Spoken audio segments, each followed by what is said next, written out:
Dodge City and in the territory on west, there's just one way to handle the killers and the spoilers, and that's with a U.S. Marshal and the smell of Gunsmoke.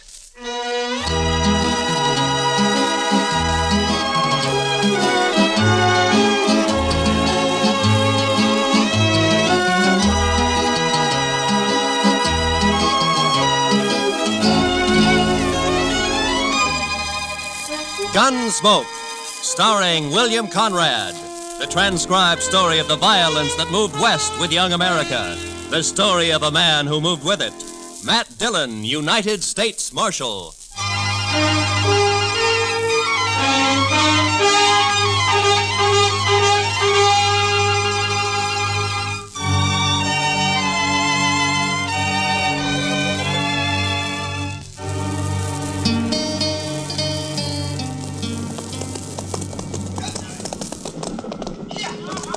There's the river, Mr. Jackson. Dry as a bone. Our last hope of water for the herd. Not quite, Pecos. Cottonwood Pond is just over the rise ahead of us. Well, it may be dry, too. Bet they haven't had a rain on the prairie for 6 months. It won't be dry. I've been bringing cattle up here to Dodge City for 12 years. Drought or no drought, the pond's always had water. It better have. We're losing 15 head an hour now. We can't push them much farther. There'll be water. With luck, if the railroad's got the cars for us, we can start loading this afternoon. By this time... Hey, sounds like the boys up ahead run into something. Yeah, come on.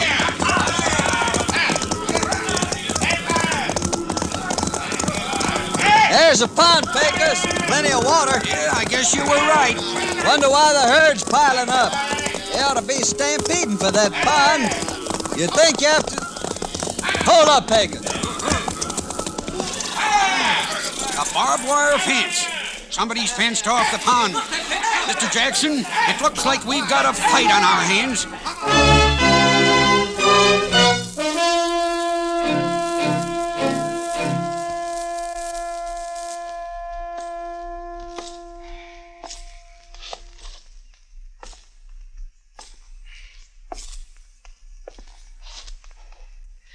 I don't like it, Doc. It's too quiet. When things get too quiet in Dodge, it always means a blow-up's coming. Just sit down, Matt. You're just getting yourself a case of nerves. You've been a law officer too long. Shot at too many times. You're getting so you just act like a spooky old horse. You're jumpy and you're gun-shy. Hand me those forceps, will you? Oh, yeah. You mean this? Mm-hmm. Thank you. Yeah. Now, you take me, Matt. I don't rant and rail against fate. I just sit back and take what comes. Yeah, sure, Doc. Mm-hmm. If I get a patient, fine. I steal him blind. And if I don't, well, I keep my hand in setting a broken leg on a dog. There, that splint ought to hold him. Matter of fact, I could use a fee or two. Not planning to shoot anybody, are you, Matt? Yeah, if this drought doesn't break, I'm in the mood to shoot myself. That's a bad one, all right. I don't think I've ever seen the prairie as dry as it is this year. Oh, there you are, Mr. Dillon. Well, come on in, Chester. I've been looking all over for you. We've got trouble, Mr. Dillon. Huh? Trouble? Old man Howard just sent a rider in. A trail drive's pulled in from the Big Bend. They're threatening to cut his fences so they can water the cattle at Cottonwood Pond. Well, there's your blow-up, Matt. A real head-on smash. A thirsty herd against that skinflint Howard. Bet I could get myself a few fees out of this before it's over. Good old Doc, always hoping for the best, huh? Come on, Chester, let's ride out to Cottonwood.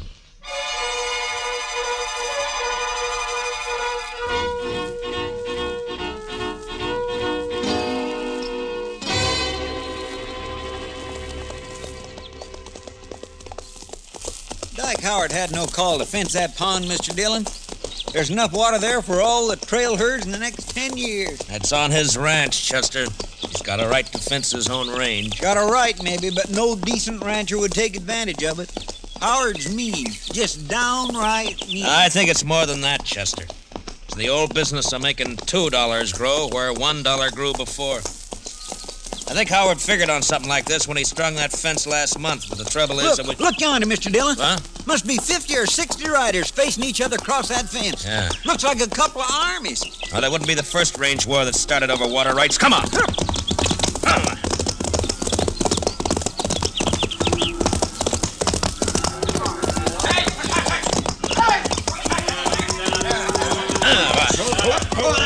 All right, boys.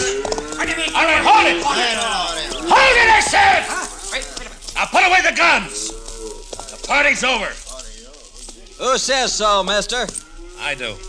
Who are you? Dillon, U.S. Marshal out of Dodge. Marshal, that man and his gang are threatening to break through my fences and trespass on my property. I demand the protection of the law. You'll get it, Howard. You the owner of this herd? That's right, Marshal. Jack Jackson from the Circle Z spread down in the Big Bend. Maybe you can make this fella see reason. I got a herd of cattle here that's dying like flies for lack of water. Over there, 100 yards, is plenty of water. Only a sneaking crook has fenced it in. How about it, Marshal? Well, it's his land, Jackson. The law gives him the right to fence it. Law? Right.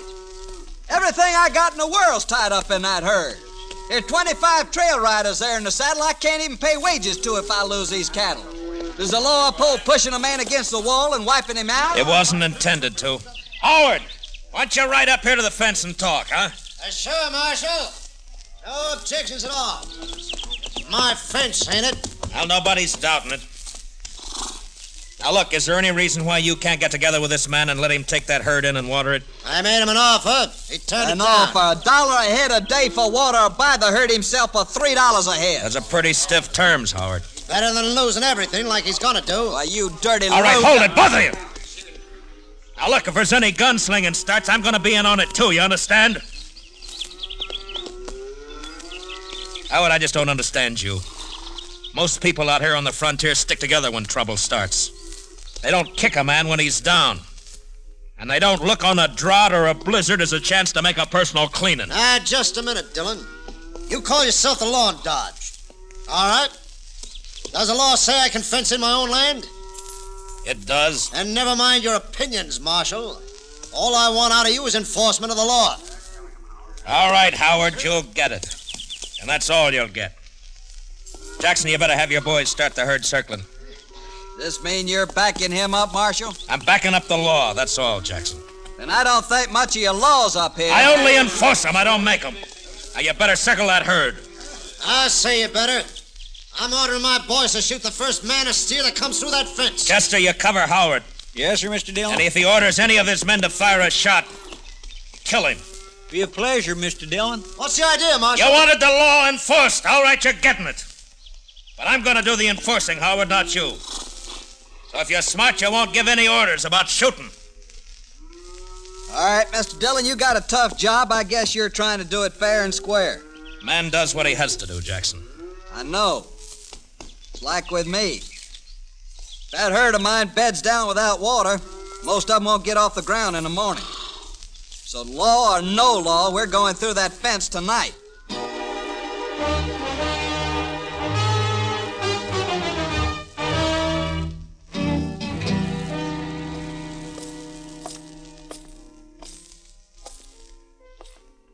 Matt, Huh? Oh, hello, what's the Kitty. matter? Bad liquor or a busted straight? Neither. How are you? Eager, but you probably noticed that before. Seriously, though, what's wrong? Plenty. One of the bloodiest little range wars you ever saw is just about to break. Out of Cottonwood Pond, I heard about it. Did you hear, too, that I'm back on the wrong side? Here, pull a stool up to the bar. Harry, a drink for Mr. Dillon. No, thanks. I can't stay, Kitty. I gotta try to round up some deputies, and try is probably about as far as I'm gonna get.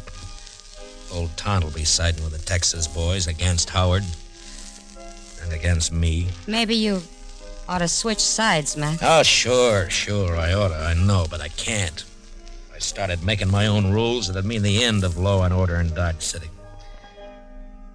Yeah, I just can't do it, Kitty. Much as I'd like to. Well, not for me to say.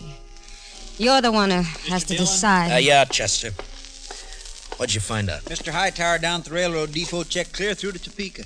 They can't get enough cattle cars here to load that herd out before day after tomorrow. Well, that's that. It's an outside chance, anyway.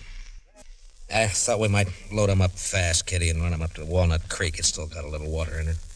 But Matt, there's something wrong with a law that upholds a low-down scheme like this. Well, what Howard's doing is wrong morally, but it's right legally. I gotta find a legal way to stop him. I'll bet a lawyer could find a way of some kind. Too bad this town doesn't have one. Heaven forbid. Just the same, Matt, Yeah, what is it? My name's Fenton. I'm range boy. Yeah, I know. You work for Dyke Howard. Well, what's on your mind? Well, Mr. Howard figures you ought to be arranging to protect his property. Jackson gave me his word he'd lay off until 9 tonight. His word, sure. But Mr. Howard figures it'd be a good idea if you deputize his riders. Fenton, get out. Wait a second, Marshal. Go on, get out. When I want Howard's advice, I'll ask for it. Now go tell him that. Well, yeah, but... Go on. Get out. Move.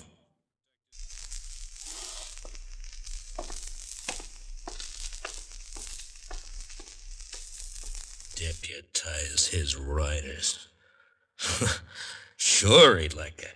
Well, it just may come to that, Mr. Dillon. I couldn't get anybody else. You know, I ought to throw this badge away and go out there and help Jackson cut that fence. Matt, I still think what you ought to do... I know. I ought to get a lawyer. Well, Kitty, the only lawyer Dodge City ever saw was that young fella from Boston who died here last year on his way... Hey, what is it, Matt? Chester, what happened to those books of his?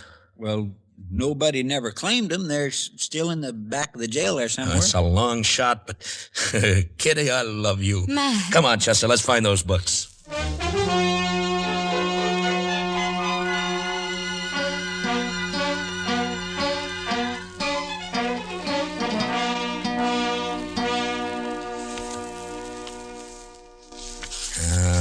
I don't know, Chester. Take a man a year just to learn what these words mean. Well, I sure can't help you, Mr. Dillon. Looky there. Tort. Replevin.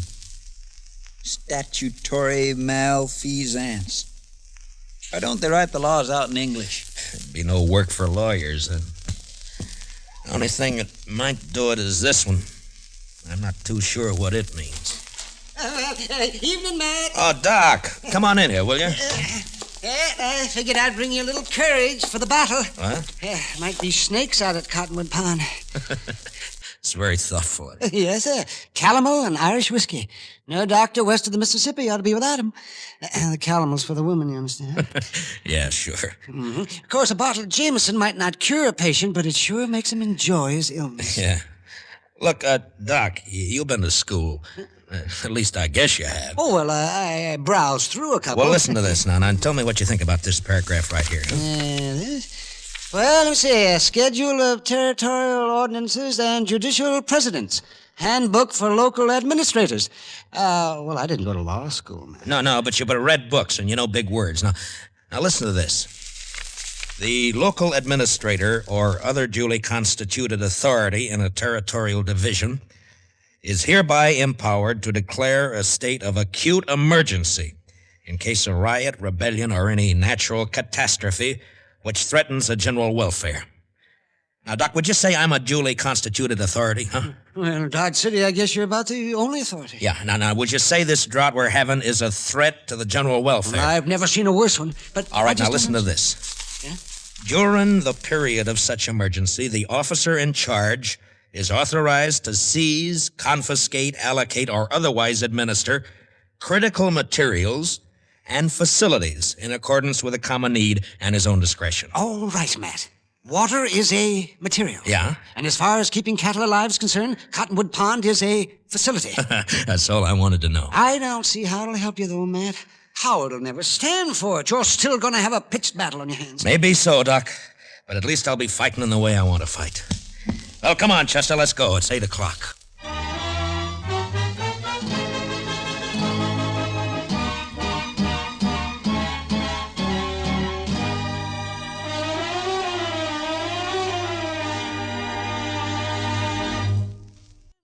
We will return for the second act of Gunsmoke in just a moment, but first, You personally can help to make sure America has an impregnable fence against invaders along all its borders by volunteering as a ground observer to watch the skies for unidentified planes. Men and women from teenage up, write or phone your nearest Civil Defense Center. Now, the second act of Gunsmoke.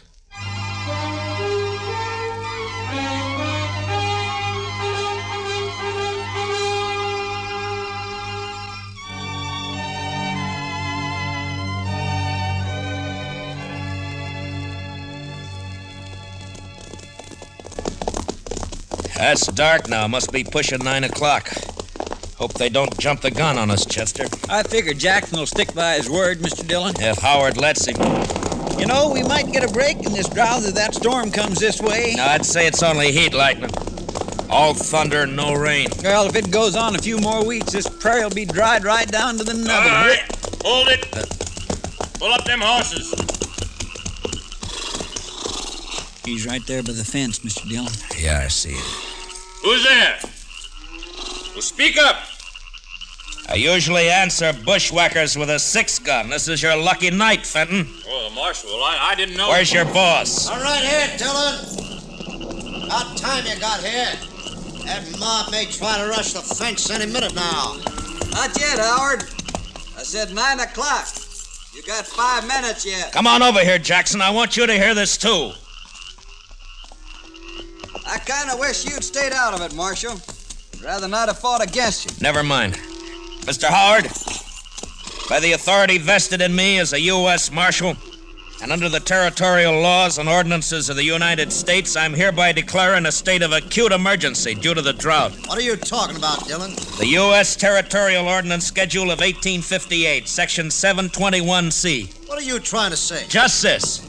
For the duration of the emergency, I am taking charge of Cottonwood Pond in the name of the United States government. And I'm allocating use of it to Mr. Jackson here to water his herd. Now, if you want to try to make a deal with him, you got 5 minutes before I cut the wire and open the fence. I've never bought water before, but I'll give you 10 cents a head, Howard. How about it? I'll see you dead first. And I'll be struck dead myself before I see one head of your stock onto my property. Dillon, I don't know what's behind this move. Maybe you've sold out, made a deal of your own. Easy, Howard. If not that, then you've lost your mind. Your 5 minutes are running out now. What are you gonna do? Fight! What do you think I'm gonna do? Gonna resist the law? You call it the law, I don't. Dillon, I'm giving my boys orders to shoot any man who lays a hand on this fence. And that goes for you. Listen to me, Howard. You got a chance to do something that costs you nothing and means life or death to somebody else. And you're refusing to do it. Well, I'm sorry to see it that way. But in any case, this herd gets water. Maybe they will. All right, boys, you heard it. Keep that fence covered. If they want to fight, they'll get one. Jackson, I guess I'm gonna need some deputies. Well, I got 25 men here, Marshal. They're yours if you want them. All right, boys. Will you all raise your right hands? Do you swear to uphold the Constitution, ordinances, and bylaws of the United States to the best of your ability, so help you? I do. All right, you're all temporary deputy marshals acting under my orders. Now bunch the cattle in this way and start them through the fence as soon as I open the wire. They won't need much starting, Marshal. They've been smelling that water for hours. Now don't shoot unless you're fired on. If you are, protect yourselves and your herd. All right, let's go.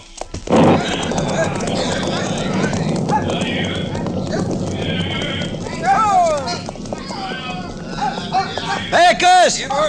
Keep those flankers closing them in toward the opening here. If they crowd on that fence, they'll cut themselves to ribbon. Right, boss. Over this way. Chester, come here, man. Yes? You got the wire cutters? Here you are, Mr. Dillon. You know, I think we got a fight on our hands. Yeah, I guess. All right, keep me covered. I'll watch the left over here. All right, Mr. Jackson. Well, there's one strand left. They're cutting the fence, Mr. Howard. All right, fire at the flash, Chester. Yes, sir. Oh, my gracious, I wish there was a moon. There's one more strand. I spotted him. And here's the last one. Now, All right, boys, the fence is open. Bring them through. come on through, boys! Come on!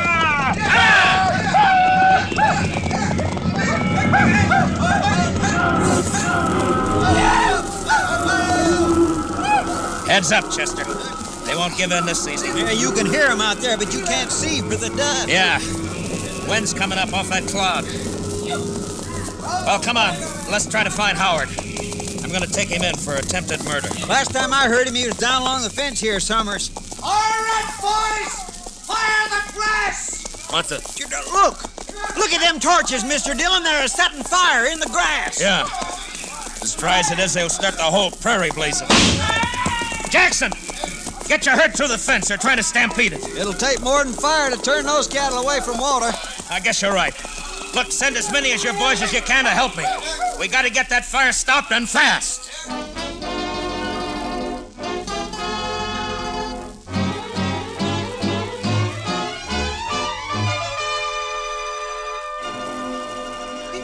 I don't know, Mr. Dillon. I don't know if we're winning or losing.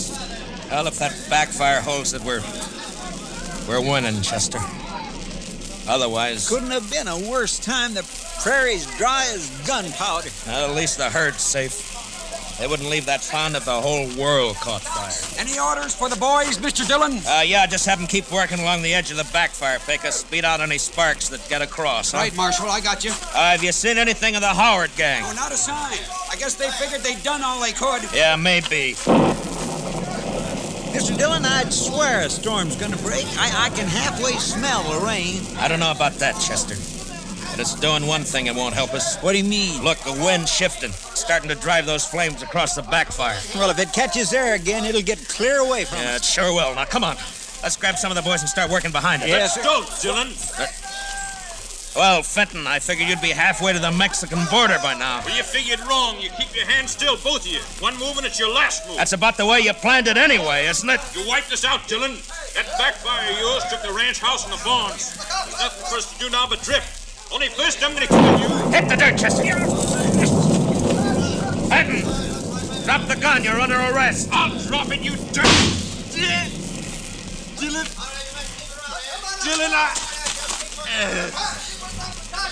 Well, you warned him, Mr. Dillon. That doesn't matter much now. Look, Chester. Yes, sir. It's jumped the backfire. With that wind driving it, it'll burn the whole prairie from here clear to the river. And Dodge City along with it. Not a way in the world is stopping it I either. heard the shot, Marshal. You all right? I'm sick at my stomach, that's all. Dodge City's gonna burn, Jackson, and there's nothing we can do. I sure didn't figure on this. I let him have the herd, gladly. No, it's my fault. I should have jumped him first. A man does what he has to, Marshal. I don't think that's your way. Maybe my way's the wrong way.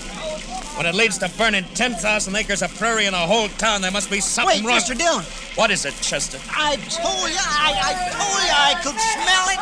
Smell what? What the devil? Rain! Yes, sir. By heavens, it's starting to rain! By heaven may be the right expression. Well, I don't know about that, but I know it's the only thing that can save Dodge. Well, come on, rain! Faster! Cut loose and rain, will you? It's a doing it, Mr. Dillon. Look at it. Beating down on that fire. Rain!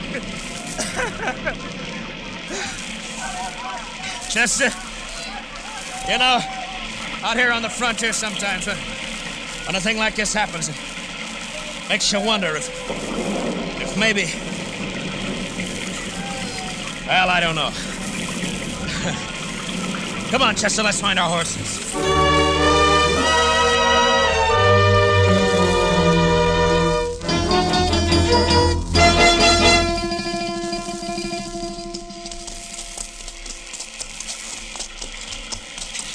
It's sure not letting up any, Mr. Dillon. No, we're still quite a ways from town.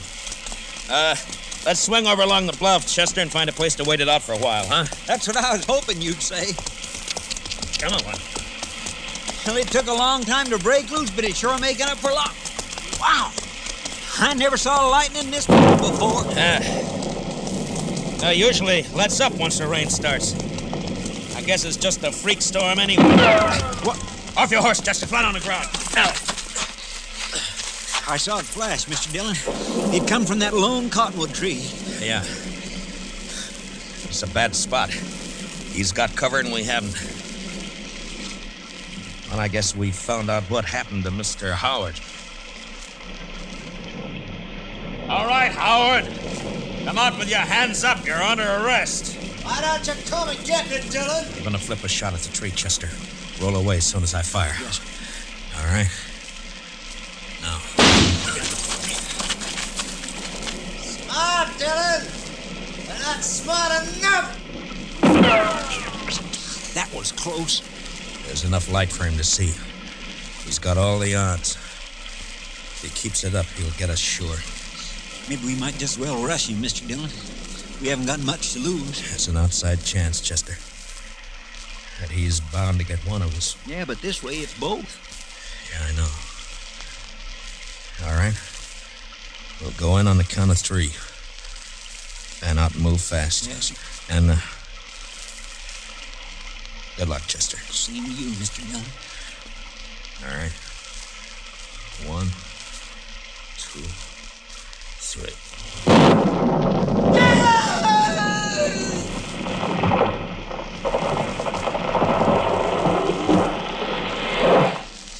Mr. Dillon, what happened? It was lightning. It struck the tree. I think Howard's lying over there on the ground. Come on.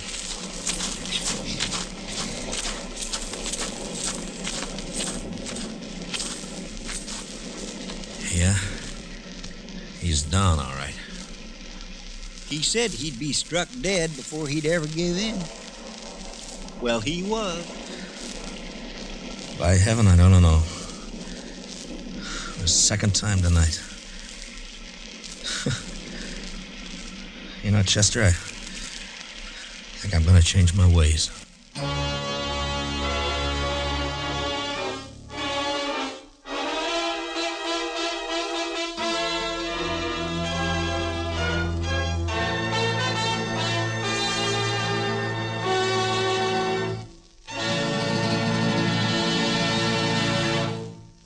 Gunsmoke, transcribed under the direction of Norman MacDonald, stars William Conrad as Matt Dillon, U.S. Marshal. Tonight's story was specially written for Gunsmoke by Les Crutchfield, with music composed and conducted by Rex Corey. Featured in the cast were Harry Bartell and Lou Krugman, with Joe Duvall, Barney Phillips, and Georgia Ellis. Harley Bear as Chester and Howard McNear as Doc. Join us again next week as Matt Dillon, U.S. Marshal, fights to bring law and order out of the wild violence of the West in Gunsmoke.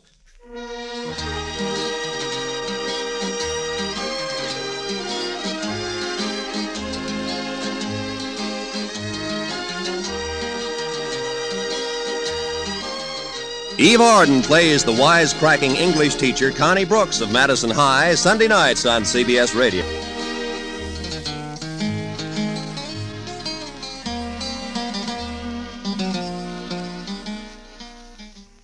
That's far enough, Mr. Williams. Miss Sager. Mrs. Sager.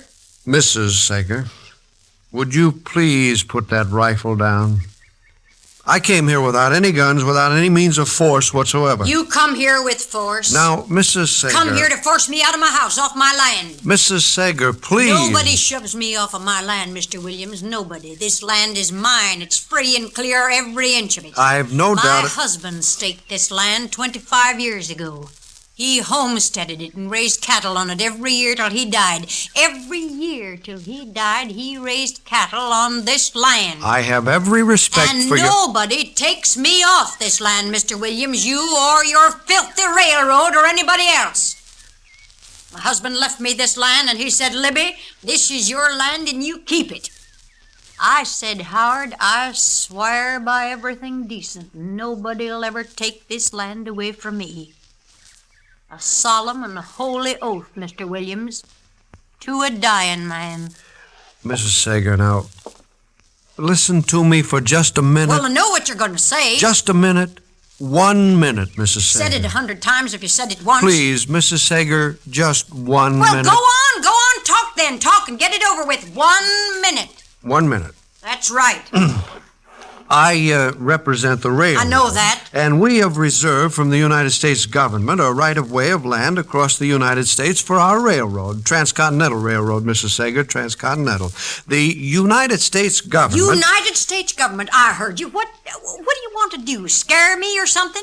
Transcontinental, it's progress, Mrs. Sager. You can't hold back the time. That's what you always say. You can't hold Your back land. Your land, Mrs. Sager, is directly in the right-of-way. Now, we're willing, more than willing, we're happy to pay you 3 times the worth of this land. I said I wouldn't sell, Mr. Williams. How many times I got to repeat it? It's not a matter of... Mrs. Sager, please, I wish you'd lower that carbine. It's making me nervous. I noticed you shaking. The minute's almost up. The point is, you've got to sell. You're on public land to be reconverted.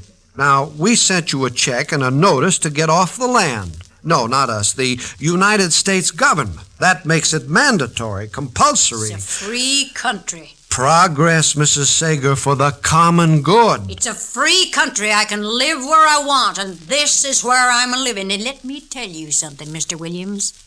I'm staying right here. You could have orders from the president. I'm just as good a citizen as he is. Now you just scoot off on this property. I'd hate to have to call the United States Marshal. Now, Mrs. Sager, I don't like to use force when reason will do. Get off this property, Mr. Williams, or I'm going to remember the United States government has a law about trespassing. Did you hear me? Scoot!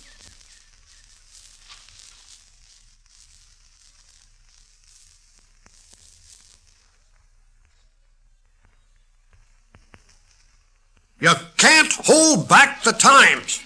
That's what I told her, Marshal. She held that rifle on me every second. It seems funny to you, I suppose.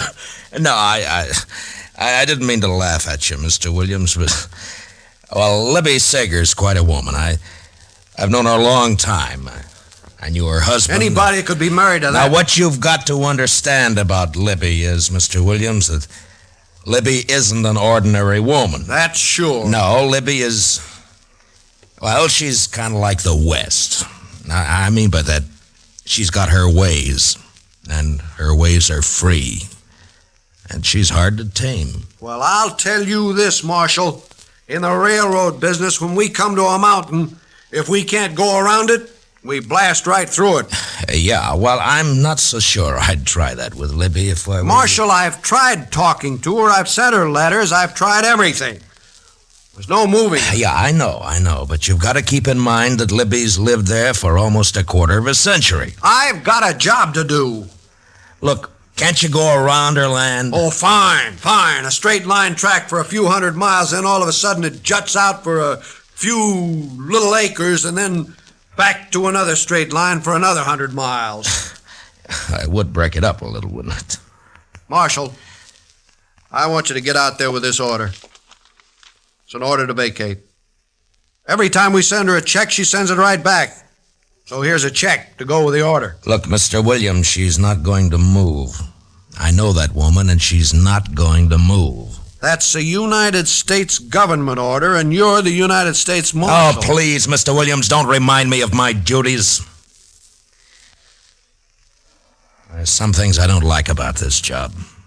Eviction and seizure. Chester. Yes, sir, Mr. Dillon? Eviction. Federal order. Libby Sager, yes, sir. You weren't listening at the door, were you, Chester? Oh, no, sir. My, absolutely not, Mr. Dillon. It's just I am cursed with wonderful ears. Comes from so many nights out hunting. Why, my whole family got ears. All right, Chester. Mr. Dillon, isn't there some way the railroad can go around that property? I purely hate to see that woman. He's made me a villain when I'm just doing my job. Yeah. All right, Mr. Williams, I guess we all feel a little like that right now. Come on, Chester.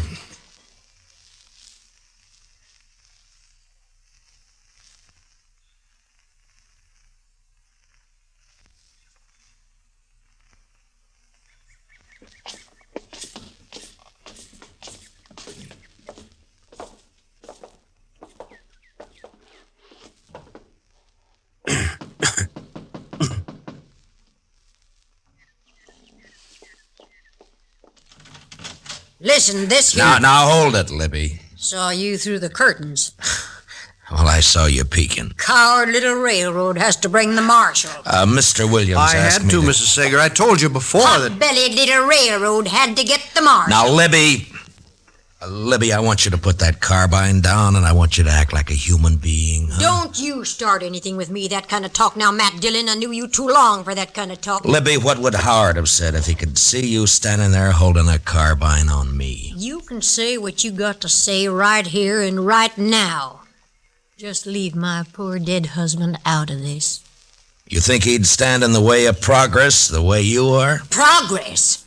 That big, loud, steaming, dirty thing a-howling by, black smoke, bringing in the trash from back east? You call that progress?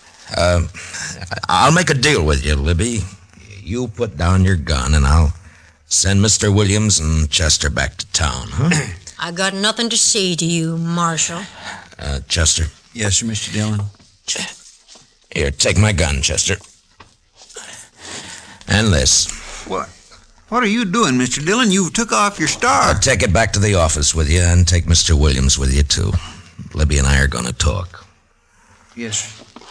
Come on, Mr. Williams. You can't hold back the times, Mrs. Sager. Get him off here, boy! You better go, Mr. Williams. I'll see you back in town, Marshal.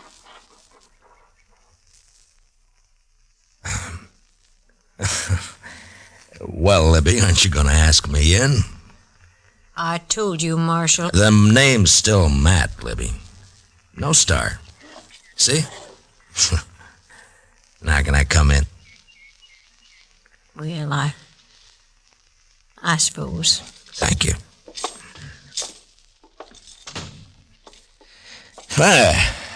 Looks just about the same. Yeah, it's going to stay that way. Nothing's going to come steaming through this sitting room. Sit down, man. Libby, I'd give anything not to have to give you this order, but... Here. Well, Howard took me out here to this piece of land. He staked it out here because it had a creek for the cattle and some good grassland. We just got married. Took me out here and stood me right about where you're standing now. And he said, Libby, this is ours. Yours and mine. Uh-huh. He built this place, Matt. Every board he split with his own hands. Every board of it, every nail in it. Yeah, I know. You don't know. 3 days and the 3 nights, just the two of us. Behind that upsot wagon, caught out there in the attack. Oh, they'd have burned the house down. But we held 'em off. All of them Indians, a-hooping and a-hollering. It wasn't until the second day they got him. Yeah. Oh, that arrow must have been terrible inside him. It was like something in my own chest, man. I swear. It couldn't have hurt no more. I held him in my arms. I was crying. I just couldn't help it. And he looked like a little boy. I swear it seemed like he wasn't a man anymore. He's just a little boy in my arms there. He said, Libby, you gotta hang on to the land, Libby. It's all there is. I said, I know it, Howard. He said, don't let nobody drive you off here. I said, Howard, I won't. And I didn't. I stayed there, no food, no water. 2 days more. Still waiting. But they'd gone. And the place was still mine. Libby. Now, do you think I'm going to get off of this land now? Just because of a little piece of paper. Matt, you go on back. Tell that railroad I'm here for good. Dead or alive. Next time, you better keep your guns.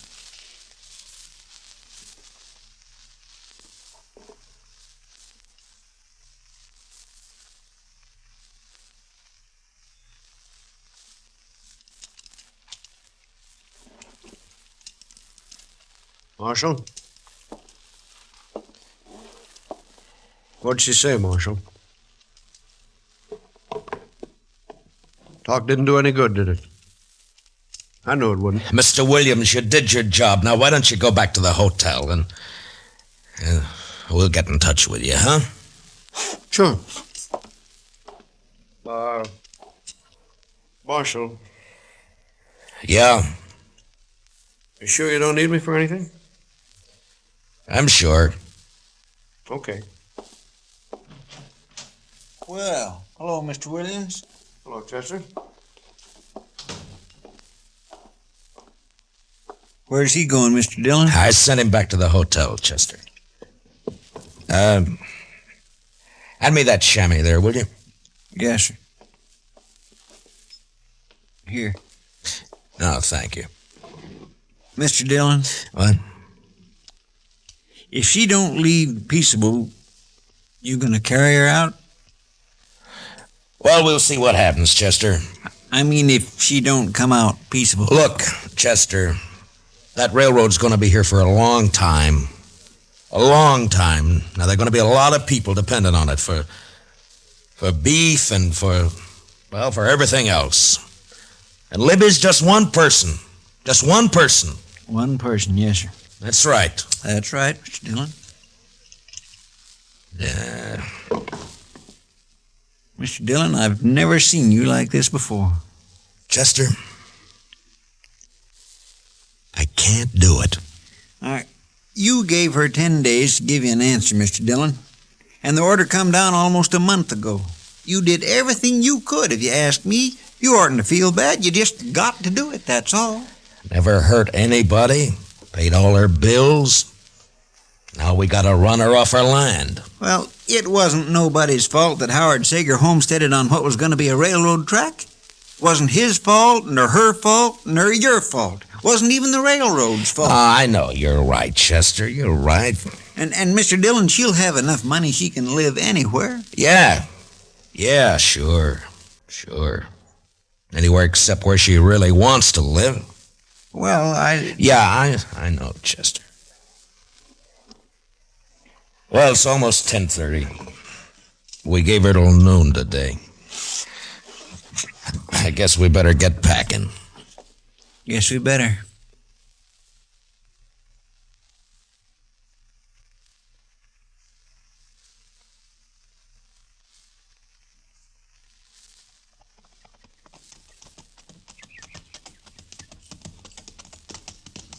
Oh. Philip. Oh. Well, sir. Here's the gate. Go ahead, Chester. After you, Mr. Dillon.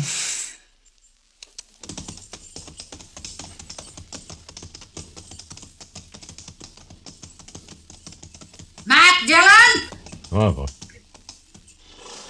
There she is, Mr. Dillon, on the porch. She's got her carbine. Yeah, I see her. Get off my property! Libby! Now, we gave you plenty of notice. Get off my property, Marshal, or I'll shoot. Now, you know me, Matt. I don't just talk. Libby, you got your check. Now, why don't you... I'm counting 3. You're not starting off with this land by the count of 3. I'm going to shoot. I swear it, Matt. You're a perfect target now. I'm warning you. Libby, 1, why... 2, 3...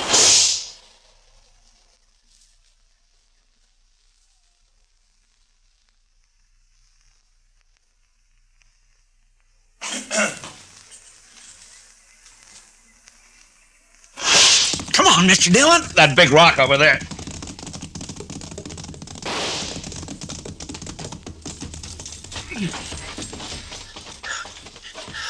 way over our heads. Yeah, she meant it that way. Makes me feel a little silly running cover from a woman. I got a decent respect for Libby's eye, Chester. Well, what do we do, Mr. Dillon? Well, We can't just stay here forever. look, maybe we can sneak up from the other side. You think you could work your way around? I imagine so. All right. And Chester. Now, don't worry, Mr. Dillon. I'm not going to use no gun. All right. If you can get in the house and get that rifle away from her, I'll just stay out here and try to keep her attention. Yes, sir. Okay, good luck. Libby! I'm gonna shoot to kill, Matt. Next man tries to get me out of here, shoot to kill.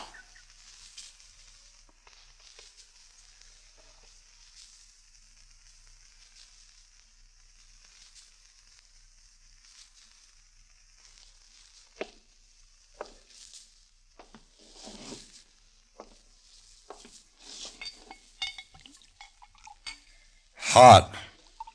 That's right, Sam. Here's to you, Williams. Sure. I must be getting drunk. Even this stuff tastes good. Sam, I can't help but admire that woman. But then I'm always the one to boost the underdog. we got to start construction on the 18th to keep the schedule. You haven't even had a chance to start surveying. One woman standing alone against a whole mess of us. Spikes, crew, rails, It's inspiring. ties all creosoted. I'll get bounced sure. Let me tell you, Williams, she's 1 out of 1,000,000. Quite a woman. Quite a woman. Yeah. I said then and I say right now, nobody takes that woman off her land alive. Nobody. She's got more real stuff in her than you and me put together. You're drunk. Hanging on to the last breath. Why, it's wonderful. Woman like that can't hold back the progress of a whole nation. Absolutely not. Nobody can hold back the time. Time and tide wait for no man. If everybody felt like her, there wouldn't be any railroads. There wouldn't be any progress whatsoever. You need a drink. Maybe I do. Sam? I don't think that marshal's doing a thing out there. Minion of the law. Strikes me as sentimental, that marshal. Oh, I don't know. Point is, there's a job to do. I think we ought to go out there and prod him. Well, you said he told you to stay in the hotel room. I know. No, that's what you said. Well, if you want to go down there, it's fine with me, but that's what you told me he said. Well, how does it look, the railroad representative taking the afternoon off at a time like this, huh?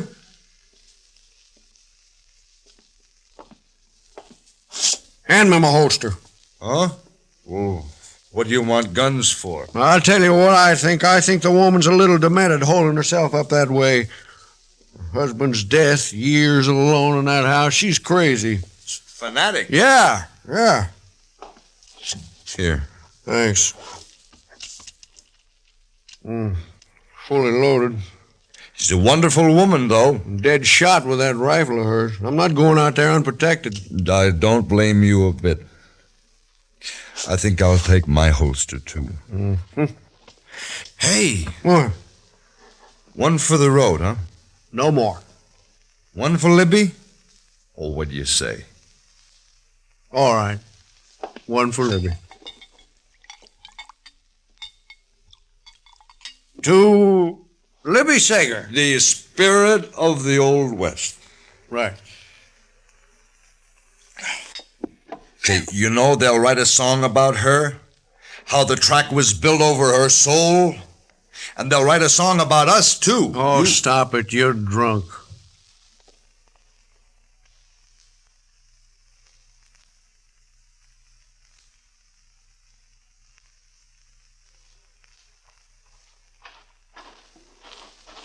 How's it going, Marshal? Didn't I tell you to stay back at the hotel? I brought Sam with me. Thought maybe you could use some help.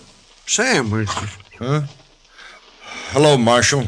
You don't mind if we just stick around, do you? Well, stay back and keep quiet. Where's your friend?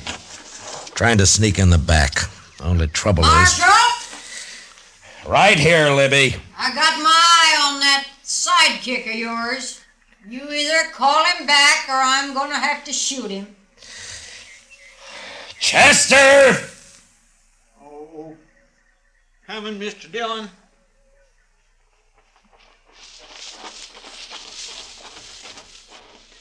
I'm sorry, Mr. Dillon. No, it's all right, Chester. It just didn't work, that's all. I declare I can't figure how she spotted me. You don't know how careful Yeah, I was know. walking. Looks like there's only one thing to do. Let's go in after her. Now you're talking. Fine. Now, you two just stay right where you are, and no guns, you understand? Libby! Libby, we're coming in! Now put your carbine up, Libby. Come on, Marshal, just come on. I'm ready. Now, let's go, Chester, and stay close to the ground. We can weave over to that rock over there, then behind the barn, maybe. Yeah, that's a good idea. Close, Mr. Dillon. Yeah, all right, run. You all right, Chester? Just scared, that's all. Why, that crazy fool. What's the matter, Mr. Dillon? That surveyor. Sam, leave that rifle alone! I'm just covering for you, Marshal. She hit him, Mr. Dillon. Oh, he's gonna shoot back. Sam! Mr. Dillon. He got her, Mr. Dillon. Come on, Chester.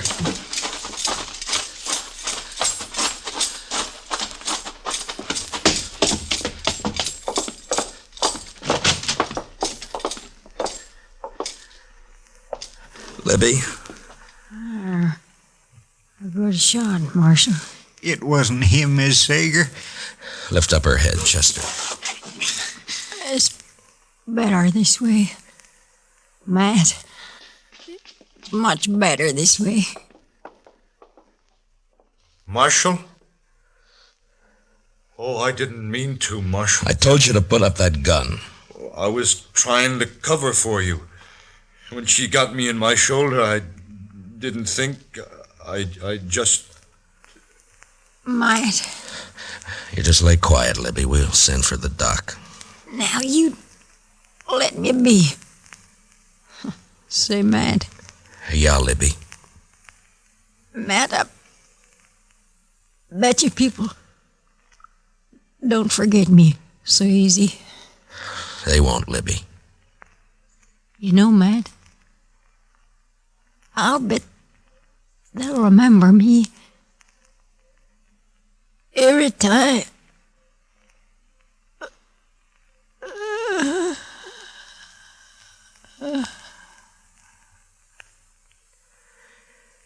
Yeah. Every time that train whistle blows. My gracious.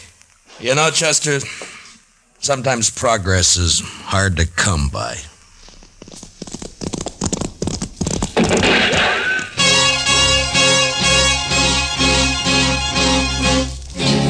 Around Dodge City and in the territory on west, there's just one way to handle the killers and the spoilers, and that's with a U.S. Marshal and the smell of Gunsmoke.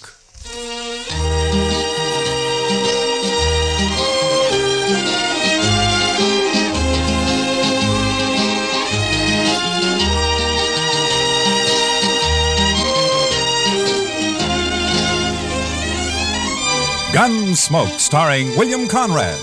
The transcribed story of the violence that moved west with young America. The story of a man who moved with it. Matt Dillon, United States Marshal.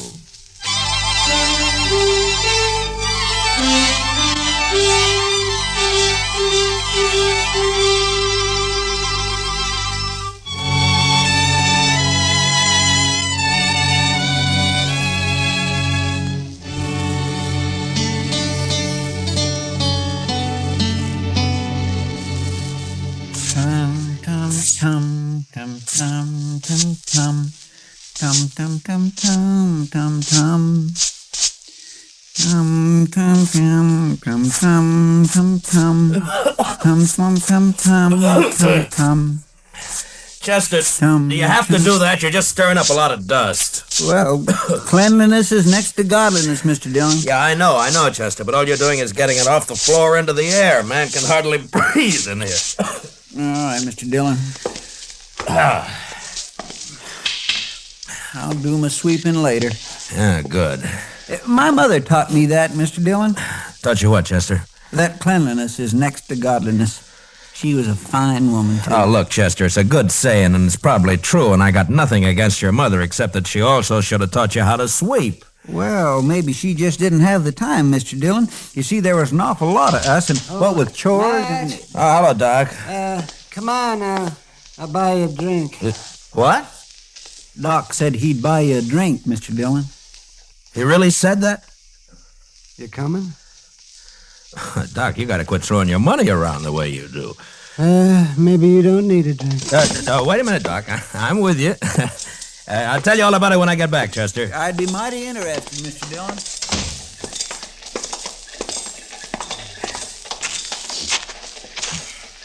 Oh, sure be glad when it gets winter again. Why, Doc? You'll just complain about the cold, then. I suppose.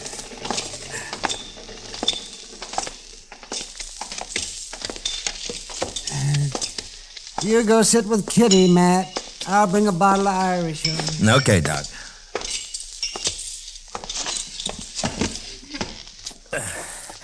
Hello, Kitty. Hello, Matt. What are you and Doc up to? Yeah, he wants someone to talk to, so he picked me. And you. Fine. I'm a good listener. Lots of practice.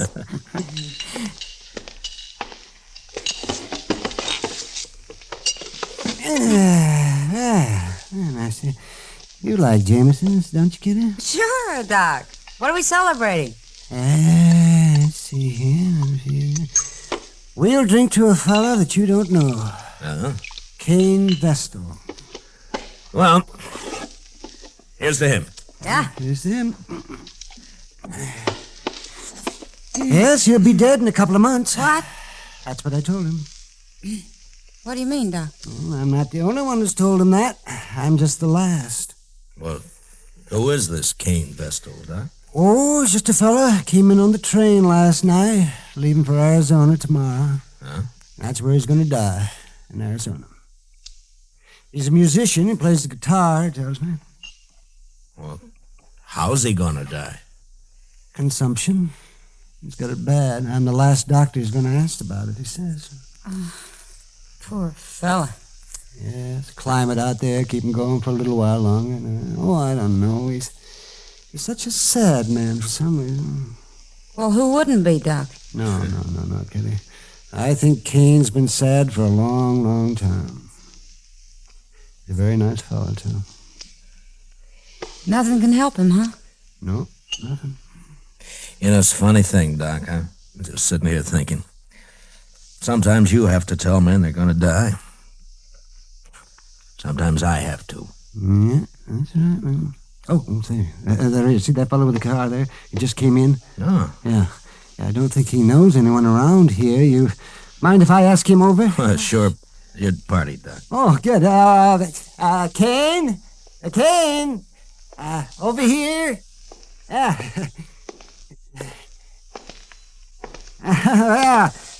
Sit down. Sit down. Cain, this is Kitty. Hello, Miss Cain. Kitty. This is Marshal Dillon. Hello, Marshal. Pleasure to meet you. He's doing it, yeah. There we are. Have a drink. Oh, thank you, Doc. This your first trip west, Cain? Yes, Marshal, it is. Well, where are you from? No place in particular, Miss Kitty. I seem to spend most of my life on the Mississippi River. I thought you were a musician. I am. I was hired to ride the river boats and play my guitar for the passengers. Oh. Well, at least you've had a constant change of scenery. After 20 years of going up and down that river, it got pretty familiar, Marshal. Well, Cain, I knew a young fella back in St. Louis before the war, and he was learning to be a river pilot. Say, I wonder if you ever ran into him. Name of Clemens, Sam Clevens? No, Doc, I don't believe I did. Oh, he was a very amusing fella. He was just chock full of stories. You leaving Dodge tomorrow, Cain?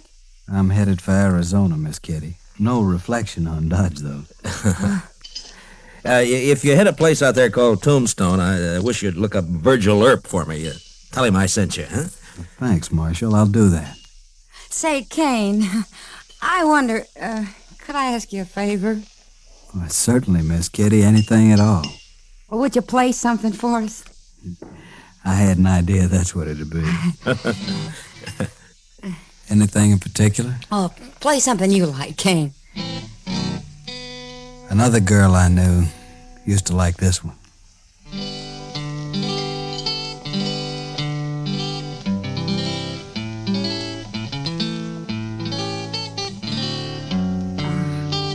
Nice.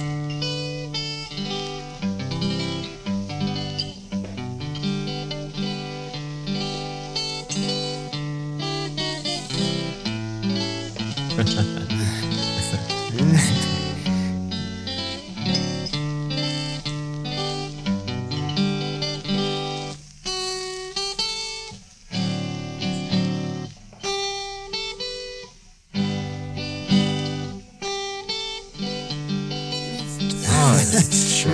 Pretty.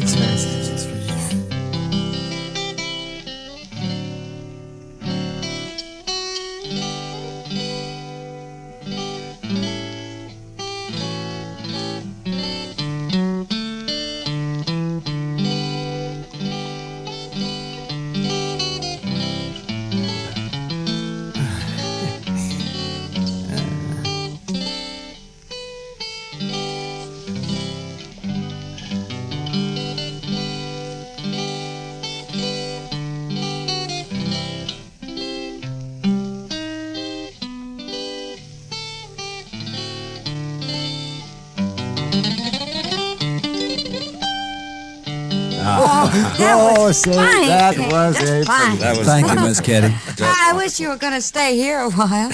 Maybe you could teach me to play like that, huh? It'd be a pleasure, Miss Kitty. But I'm afraid I won't be around for long.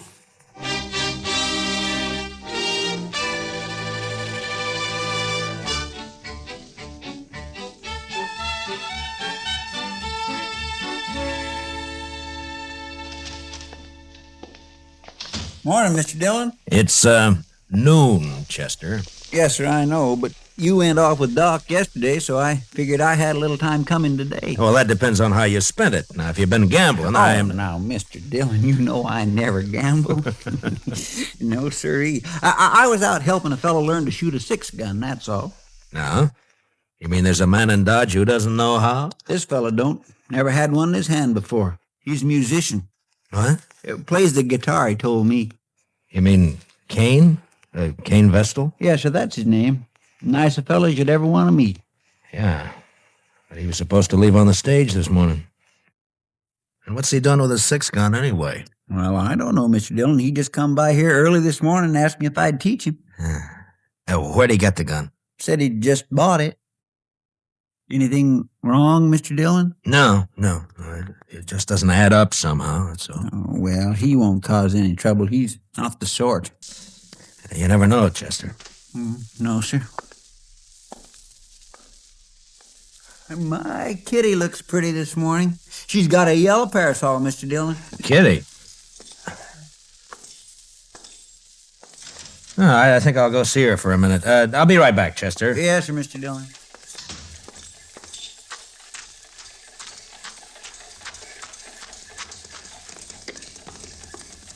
Kitty? Hello, Matt. Kitty, I'd like to talk to you for a minute. Oh, sure. What is it? I'm curious about something, Kitty. Maybe you can help me. Maybe. How long was Cain Vestal with you yesterday? Cain. Oh, well, he didn't leave till evening. Why? Well, he didn't go out on the stage this morning, and he's bought himself a 6-gun. You any idea why? A gun? Huh? Doesn't sound like Cain. Anything happened yesterday, Kitty, or did he tell you anything? Well, yeah, there was one thing, Matt. Joel Adams and a couple of his men came in. Yeah. Cain got pretty upset when he saw him had a bad coughing spell. Oh? Later, he asked a lot of questions about Adams. Well, what'd you tell him? Just that Adams is a big landowner around here that Nobody who isn't working for him likes him very much. That's all I know, anyway. Yeah. They didn't talk, Adams and Cain. No. I don't think they even know each other. Well, anyway, he sure isn't the sort to be packing a gun. Well, you'll just get into trouble, Matt. Yeah. Where's he staying, did he say? Dodge House, I think. Yeah. Thanks, Kitty. I'll see you later.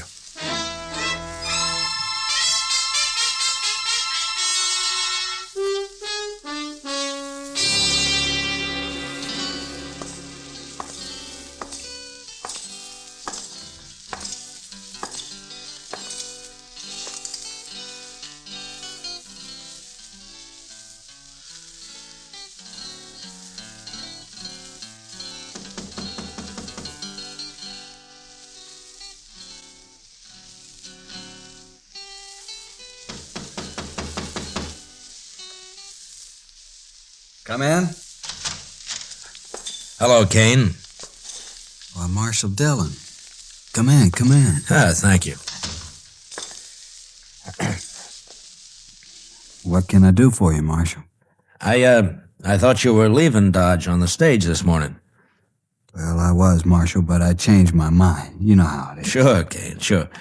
Now, we're glad to have you around. I'm just curious, though. Your, staying have anything to do with that gun you bought this morning? Oh, Chester told you. I thought he would. He's a good teacher, Marshal. Yeah, but that doesn't answer my question. Do I have to answer it? I'm just trying to help you, that's all. Yeah, I appreciate that, Marshal, but I'm afraid there's nothing you can do. Look, Cain, you're new in this country. A man like you just can't pick up a six-gun and call himself a fighting man. Not and expect to live through it. I certainly lay no claim to be a fighting man. Then why did you buy that gun? There's no law out here against a man having a gun, is there, Marshal? No, but any man who carries one is expected to use it when the time comes. You'd be a lot safer without one. Being safe doesn't mean a whole lot to me, Marshal. Not now. Yeah, I know. Doc told me. What's it all about? It's a long story, and an old one, I suppose. I'd really rather not talk about it. Well, I can't force you to. But tell me this, does it have anything to do with Joel Adams? Yes, it does, Marshal. I'm gonna kill him. When? I don't know. Anytime. Well, why? That's a long story I mentioned. All right, Cain. But if you try to face him, he'll kill you before you got that gun halfway out of your belt. And if you shoot him any other way, you'll hang for it. You've forgotten something, Marshal. What? No matter what I do, I'm gonna die soon anyway. A month or two isn't gonna make any difference. You hate Adams that much? I wouldn't kill a man I didn't hate, would I? I didn't think you were the sort of man who'd kill anyone. Only Joel Adams, Marshal. Then I gotta warn him about you. Well, I understand, Marshal. It's all right. He doesn't know me anyway. Never even saw me before. But you want to kill him? Yes, sir. Well, I'll take your gun away from you, but you'll just find another one. And I can't arrest you unless I catch you trying to bushwhack him. I'm sorry for the trouble I'm causing you, Marshal. You know, I've never had to deal with a man like you before, Cain. Maybe I ought to just tie you up and throw you on that stage. You could. But I'd just come right back. Yeah, I guess you would. I'm sorry this has to happen here in Dodge, Marshal. Then why don't you leave? I guess I hate Joel Adams too much. All right, Cain, I'm through trying to convince you. So long. Bye, Marshal.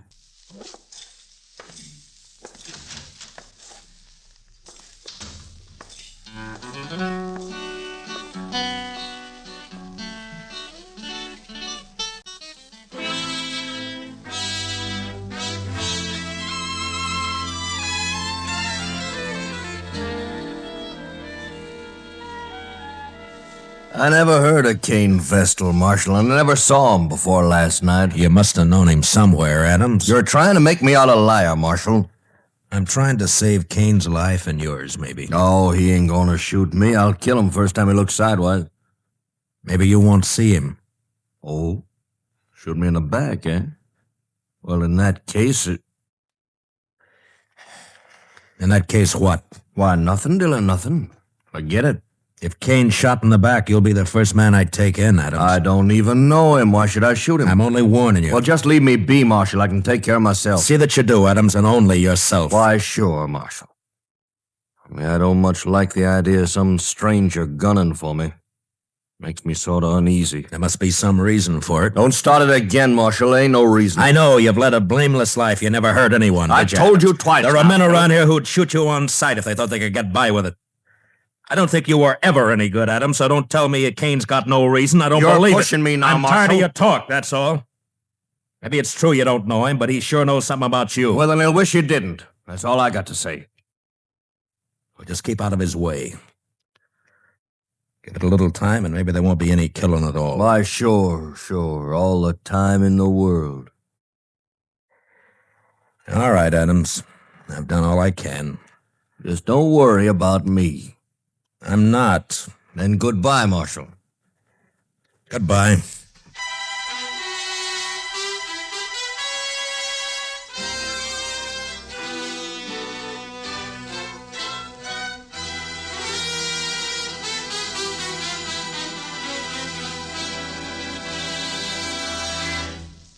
We will return for the second act of Gunsmoke in just a moment. But first, back tomorrow night. Pull up your chair, or better still, roll back your rug. It's the Vaughn Monroe Show returning to the Star's Address. Listen for Vaughn, the Moon Maids, the Moon Men, and their wonderful way with popular music and songs. Once again at their old familiar Saturday night time on CBS Radio. Remember, they're coming back tomorrow night. You and the whole family are invited to this season's scintillating premiere of the Vaughn Monroe Show on most of these same stations. Now, the second act of Gunsmoke.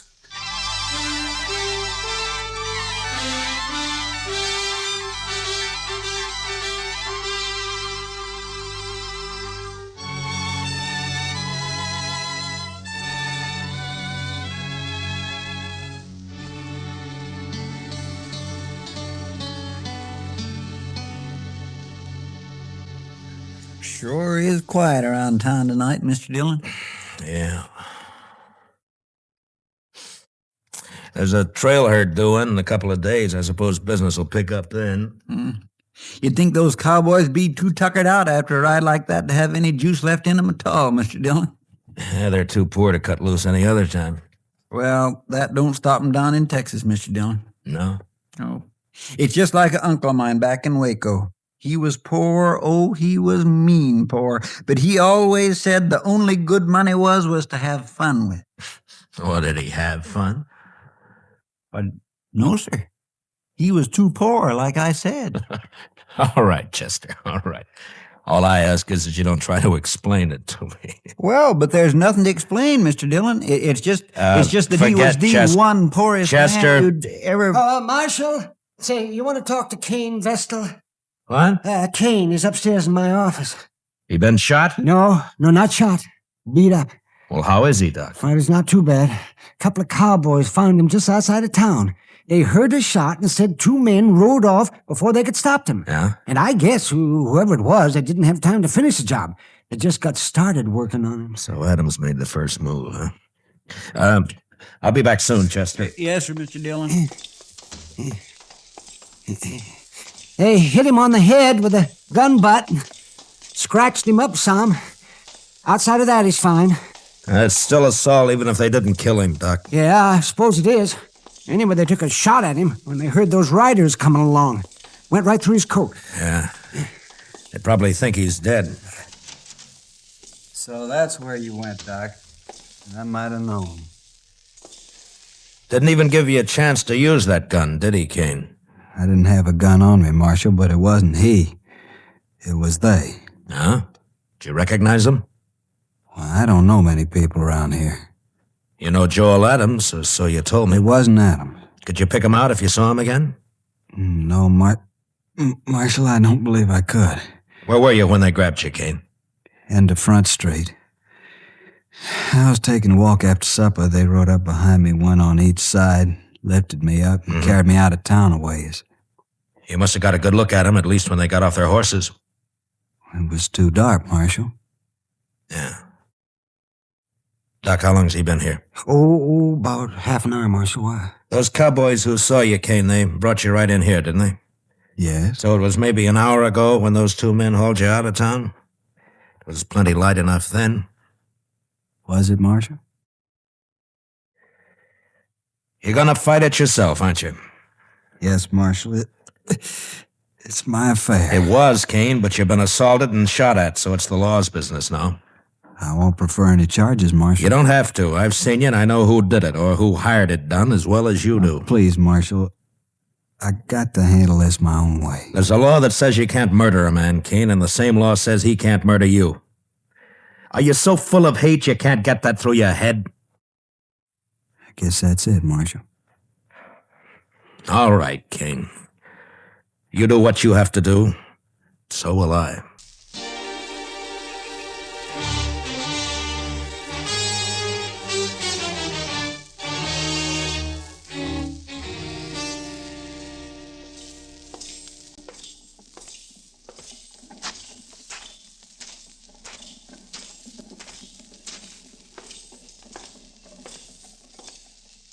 I figure if we get to south end, haven't got some time for... Hello, Adams. I've been looking for you. That's late, Dillon.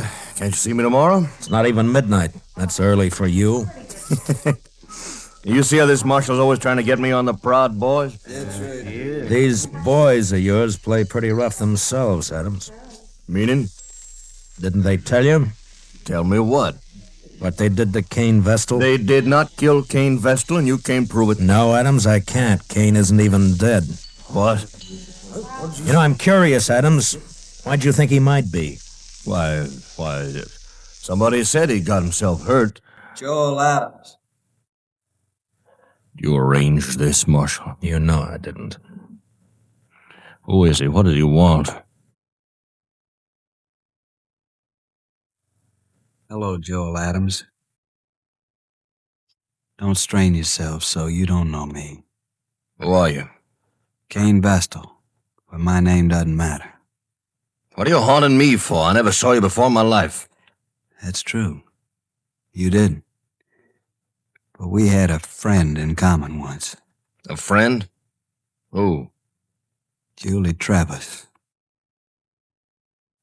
What about Julie? You were a riverboat gambler then, Adams, and you had money and fine clothes and a way with women, especially young girls. Julie was only 16 at the time. Never mind all that. So she went away with you to be married, you told her. Oh. I think I guessed the rest. You wanted to marry her, but I got her instead. Is that it? That's it, Adams. That's exactly it. Oh, now I thought you really had something on your mind, Vestal. Well, all right, why don't you get out of here and quit bothering people while you can still walk? Julie killed herself, Adams. She committed suicide. What? You didn't know that, did you? Well, it's got nothing to do with me. Because you never married her after all. It was just a year after you abandoned her in New Orleans. I think it has a lot to do with you, Joel Adams. What are your plans, mister? I see you got a gun in your belt. Gonna kill you. Oh, so? When? Now. Right now. All right, Vestal, draw. Leave the gun where it is, Cain. One thing I always promised myself, Adams. Someday I'd spit in your face. Why, you don't...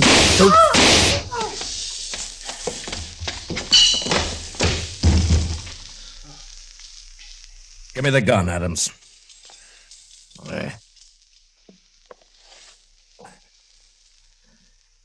He's dead. Well, he was gonna kill me. You heard him. He wanted you dead, Adams, any way he could manage. I know it. That's what I say. You're under arrest for murder. What? It was a gunfight. Cain never even moved for his gun. Well, then I'll hang for this. He couldn't have got me any other way. No, don't suppose he could have. I remember the river gamblers used to say, no matter how you win, so long as you win. That Cain should have been a gambler. Maybe he was.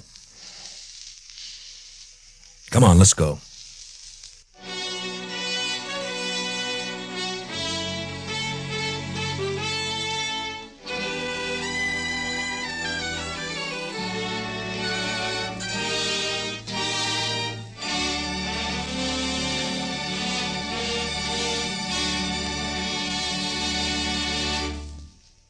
Gunsmoke, transcribed under the direction of Norman MacDonald, stars William Conrad as Matt Dillon, U.S. Marshal.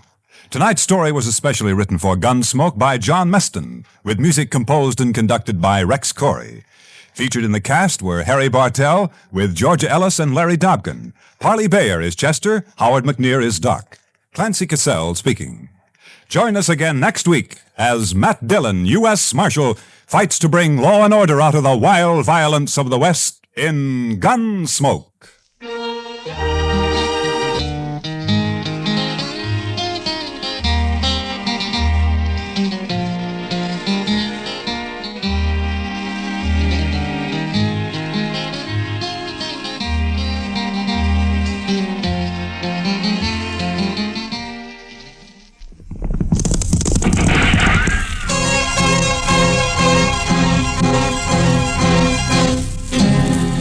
Around Dodge City and in the territory on west, there's just one way to handle the killers and the spoilers, and that's with a U.S. Marshal and the smell of gun smoke.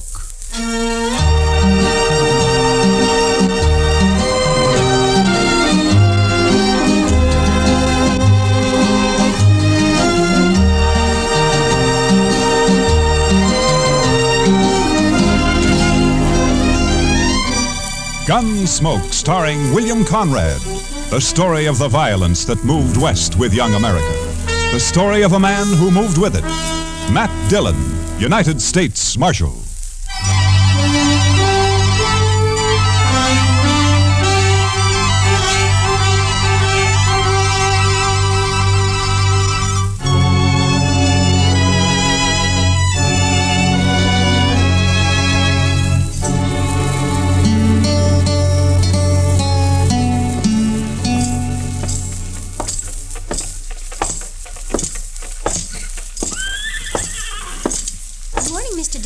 Morning, Miss Ida Mae.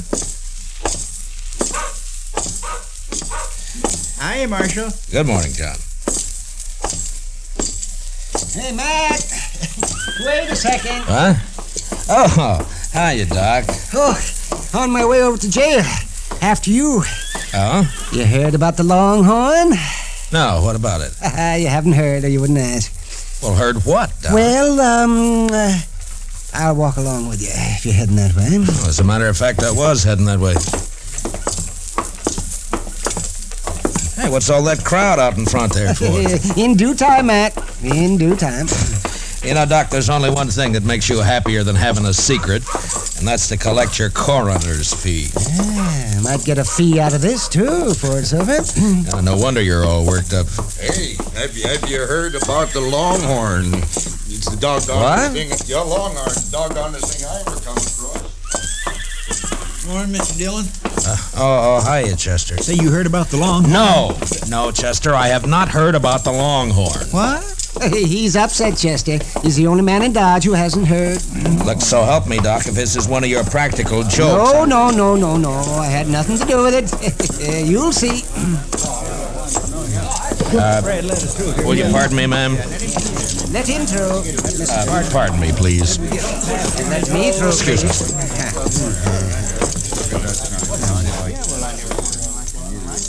Well, Mr. Dillon? What do you think of it, Matt? Aside from the misspelled words. The Longhorn been closed all morning? Yep, locked tight. That sign was on the door daylight. The Longhorn Saloon will open at 8 o'clock tonight with new management and a new policy. Everybody welcome. Signed, the new manager, Mamie. Mamie? That's a woman, Mac. Lately of Kansas City, St. Louis, and points east. Well, I don't know, Mr. Dillon. We never had a woman running a saloon in Dodge City before. And we won't now, Chester. The boys won't let her last an hour, I'm afraid. Be kind of fun for that hour, though. And another thing, if this Mamie is the new manager, what's happened to Herman Bleeker? Well, I don't know. He must have sold it to her. He didn't say anything about it yesterday morning. That's right. I saw him over at the livery stable in the afternoon showing off one of them fancy vests he's always ordering. And he never said one word about it. Well, you know that little popinjay. He's flighty. Probably happened sudden. Too sudden, Doc. Even for Herman. Say, come think of it, I haven't seen him all morning.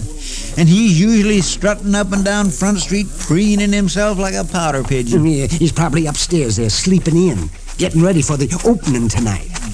We gonna be here, Mr. Dillon? Mamie, huh? Mr. Dillon? Huh? Oh, yeah, Chester. We're gonna be here.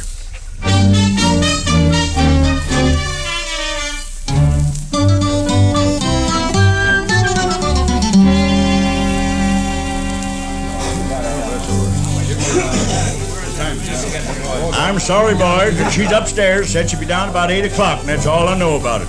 Now, if you want to order anything, let's hear it. And if you don't, just shut up. Say, the boys are acting kind of rambunctious, Mr. Dillon. Yeah, she'll wish she stayed in St. Louis and points east. Say, Matt, I was talking to the bartender. I asked him what she looks like, and he said if he told me, I wouldn't believe it. Now, the fella I'd like to talk to is Herman Bleeker. Yeah, well, nobody's seen hiding here him. You know, Matt, I'm beginning to wonder, too. Howdy, strangers. What? Welcome to the Longhorn. I'm Mamie, the new owner. Mamie? She said.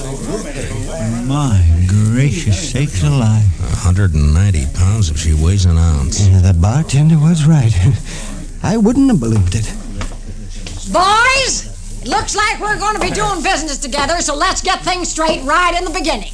Now, in the first place, the minute you stick your foot inside that door, you're on my stomping ground. I'm the boss of this shebang, and don't you ever forget it. When I tell anybody to hop, he hops. Is that clear? Now, tell you what, I aim to give the squarest deal in town. All the liquor here is going to be aged over 30 days. And the dancing girls aged under 30 years. Too fat. The liquor is straight, and the girls are graceful. There's only 4 aces in every deck, and the cards only read from the front side. Talks too You'll much. get a fair shake for your money, but there ain't gonna be no fandangling. And another thing, Mister! I'm talking. Well, so am I, old battle axe. Excuse me, boys. Oh, looks like it started, Mr. Dillon. Yeah, wait a second. He paid for his drink? Yes, ma'am. All right, you wall-eyed little maverick, come on!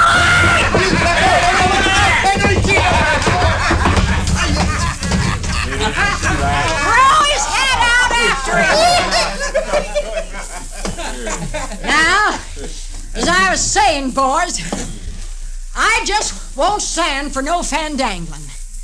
Now, maybe some of you figured I was wearing this 6-shooter for a decoration. When I just cast your eyes on that ace of spades I got tacked up on the back wall. Now! What did you see? For the land's sakes, did you see that draw, Mr. Dillon? Yeah, and she got the card, too. Oh, the boys won't give her no trouble, man. All right, boys, the first one's on the house. And it's the last free one you'll get. And the only credit I give is for funeral expenses. Belly up, boys! Well, sir, Mr. Dillon? Chester, I want to talk to Herman Bleeker more than ever now. Say, you know, she's big enough to... well, I'll bet she forced Herman to sell. Yeah, maybe. Doc, I'll be right back. I want to talk to her. Oh, that youth was nothing, boys. Oh, you're the marshal, huh? Yeah, that's right, ma'am. My name's Dillon. Proud to shake your hand, Mr. Dillon. Well, thank you, Miss Mamie. Welcome to Dodge City. Mighty decent of you to express the sentiment, Marshal. I reckon you won't get much business around the Longhorn. I'll take care of any trouble that's around here. It'd be quite a change. The boys used to push Bleecker around every now and then. Oh, that runty little prairie dog. I didn't know he was planning to sell, Miss Mamie. He must have made up his mind in a hurry. Yeah? I made him an offer, and he took it. Just like that. He found himself some new living quarters, I suppose. Oh, yeah, he moved right out last night. Oh, I wonder where he's holed up. Huh? There are a couple of things I'd like to see him about. Well, now, I tell you, I'm afraid he left town, Mr. Dillon. I think he said something about taking the Santa Fe to St. Louis, now that I remember. Oh, I see. Well, that's too bad. I'd sure like to have seen him. Well, I'll probably drop in now and then, Miss Mamie. Sure! Anytime, Marshal. For you, it's on the house! Thank you. What'd you find out, Mr. Dillon? Let's get out of here, Chester. Coming, Doc. Sure. Oh, yes, with both ears a-flapping.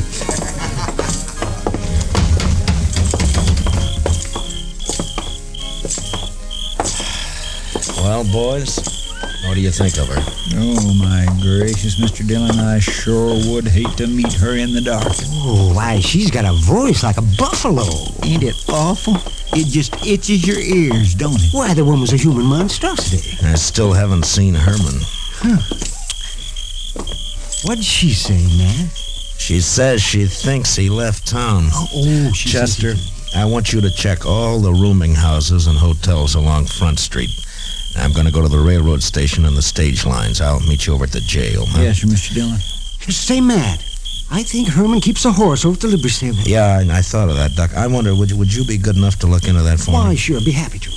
You know, Mr. Dillon, she is an awful straight shot. Yeah, Chester. I know.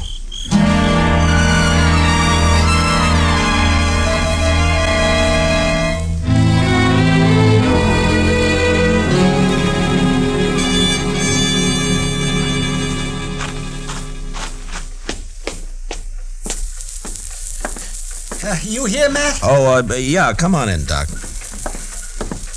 Well, his horse is still over at the stable. He didn't tell them anything about leaving. He didn't leave, Doc.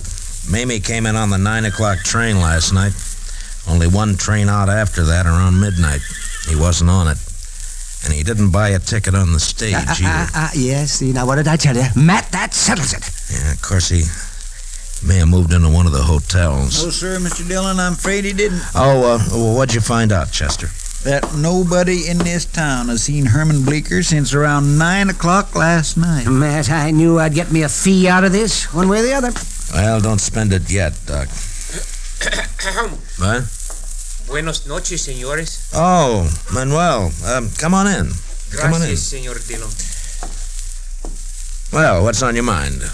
Pues, señor, I was at the railroad depot when I hear you ask about the little one, El Señor Bleecker. No? And the other, the Señora. Oh, there is much woman on that one. Well, there's no argument there, Manuel. Señor, last night I have seen something which is strange. No? I am come home very late, 1 hour, 2 hours before dawn. I was visit a friend, you understand? Yeah, I understand. You see, I am walk home in much hurry, and it is very dark, senor, when at once I see this lantern in the arroyo behind the Longhorn Cantina. Oh, a lantern, you say? I am think, what is this? So I wait, and this lantern is come toward me, and when it is close, oh, this woman who I have no see one like her. Oh, what a scare. Well, what was she doing in the arroyo? I do not know, but is one thing I forget. She is carrying something in her hand. Well, what was it, Manuel? A shovel, senor.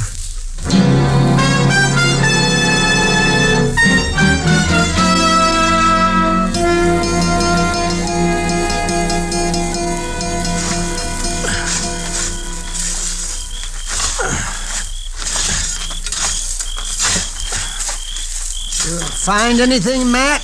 Well, there's something here, Doc, but I can't quite Hold the lantern over here, will you, Chester? Yes, sir, Mr. Dillon. I found something here, if I can just get it loose. Lantern all right, Mr. Dillon? Can you see what it is? Yeah, it's fine, Chester. Yeah, I got it. Oh. It's a boot. Yeah, here's the other one. Yeah. All that fancy stitching. Matt, those are his. I've seen them on him. Yeah, so have I, Doc. Yesterday, in fact. Here, take him, Chester. Yes, sir. There's a bundle of some kind here. Oh, you found the body, huh? No, it's clothes, I think, Doc. Let's have a look. Yeah. That's all there is, too. The hole doesn't go any deeper. It's hard pan on the bottom there. Hold the lantern down, Chester, and let me get this unwrapped. I'm not so sure about that coat, Mr. Dillon. A lot of them like that around town. Yeah, I know, but take a look at this fancy vest. Oh, that's Herman's. Nobody else in Dodge City'd ever wear a thing like that. Well, from the looks of it, he won't be wearing it again.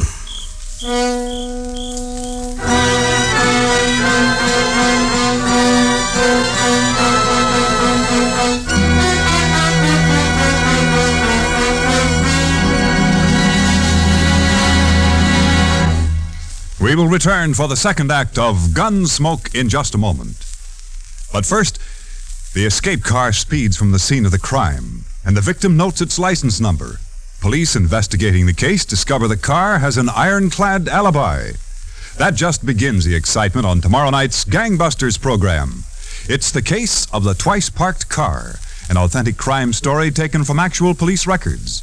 Don't miss Gangbusters, presented by CBS Radio tomorrow night over most of these same stations.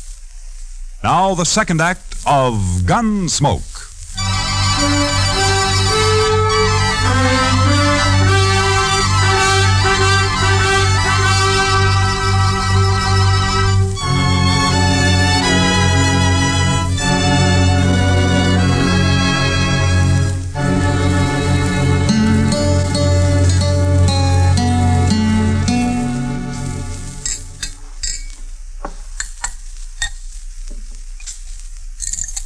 How you coming, Doc? Now, don't rush me, Matt. Don't rush me.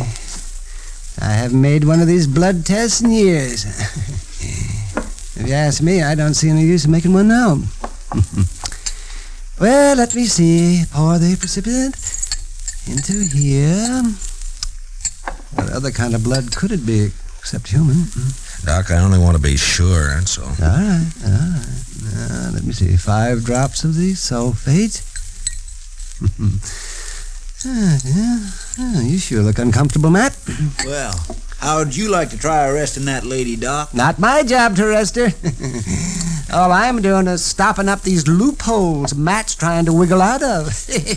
Well, that's real decent of you, Doc. Real decent. No, sir, Matt, I don't recall you ever being in such a predicament. Oh, of course, I remember the night you shot it out with the Barkley boys over in the Alafraganza. There were 3 of them. And you did not turn a hair. And then that other time when you got dry gulched by the Platte River gang. All right, Doc, all right. But this is different. If I go to arrest that woman, she's just crazy enough to start a gunfight. Oh, it's a problem, all right. Now, let's see. We'll just shake this up and warm it a bit. Yeah. You know, there is one thing, though, Mr. Dillon. Shooting at a mark's not the same as a gunfight. Maybe she wouldn't even resist. You really believe that, Chester? No, sir. Oh, she ain't a woman. She's a human catastrophe. She sure is from Matt. Well, there's still a chance we may be going off half-cocked here. That blood could have got on Herman's vest a dozen different ways. We'll soon see. Let's see now. Couple of drops of reagent. 1, 2, 3, 4, 5. Yes, now. And we'll look for the color change. So, turn up the lamp a little bit, will you, Chester, please? All right, Doc. Oh. Well. Yes, well, Doc? Well, it's tough luck, Matt. It's human blood.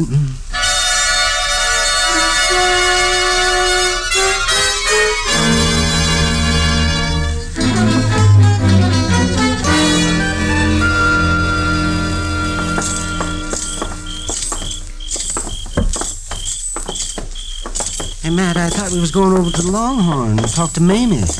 How come the jail? She'll keep, Doc. She's not going anywhere. Looks cut and dried to me, Matt. It might not if you were in my shoes. Come on in, boys.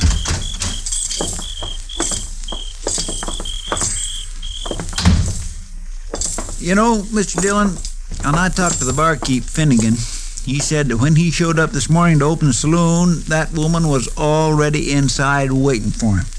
She told him to come back at 8 o'clock tonight, and he didn't see no sign of Herman Bleecker. Oh, well, there's another nail in your coffin, Matt. Doc, if you keep this up, I'm going to deputize you and take you along with me. He sure can have my job, Mr. Dillon. No, you don't. I will not lift a hand in anger against a woman, especially that woman. Keep thinking we could still be wrong somehow. Oh, real diehard. Look, now suppose Herman hurt himself some way. How? And he wanted to get away by himself and recuperate. Where? And suppose he didn't want anybody to know about it. Why? So he decided to stay with some friend. Who? And, well, maybe... come on, Chester, let's go.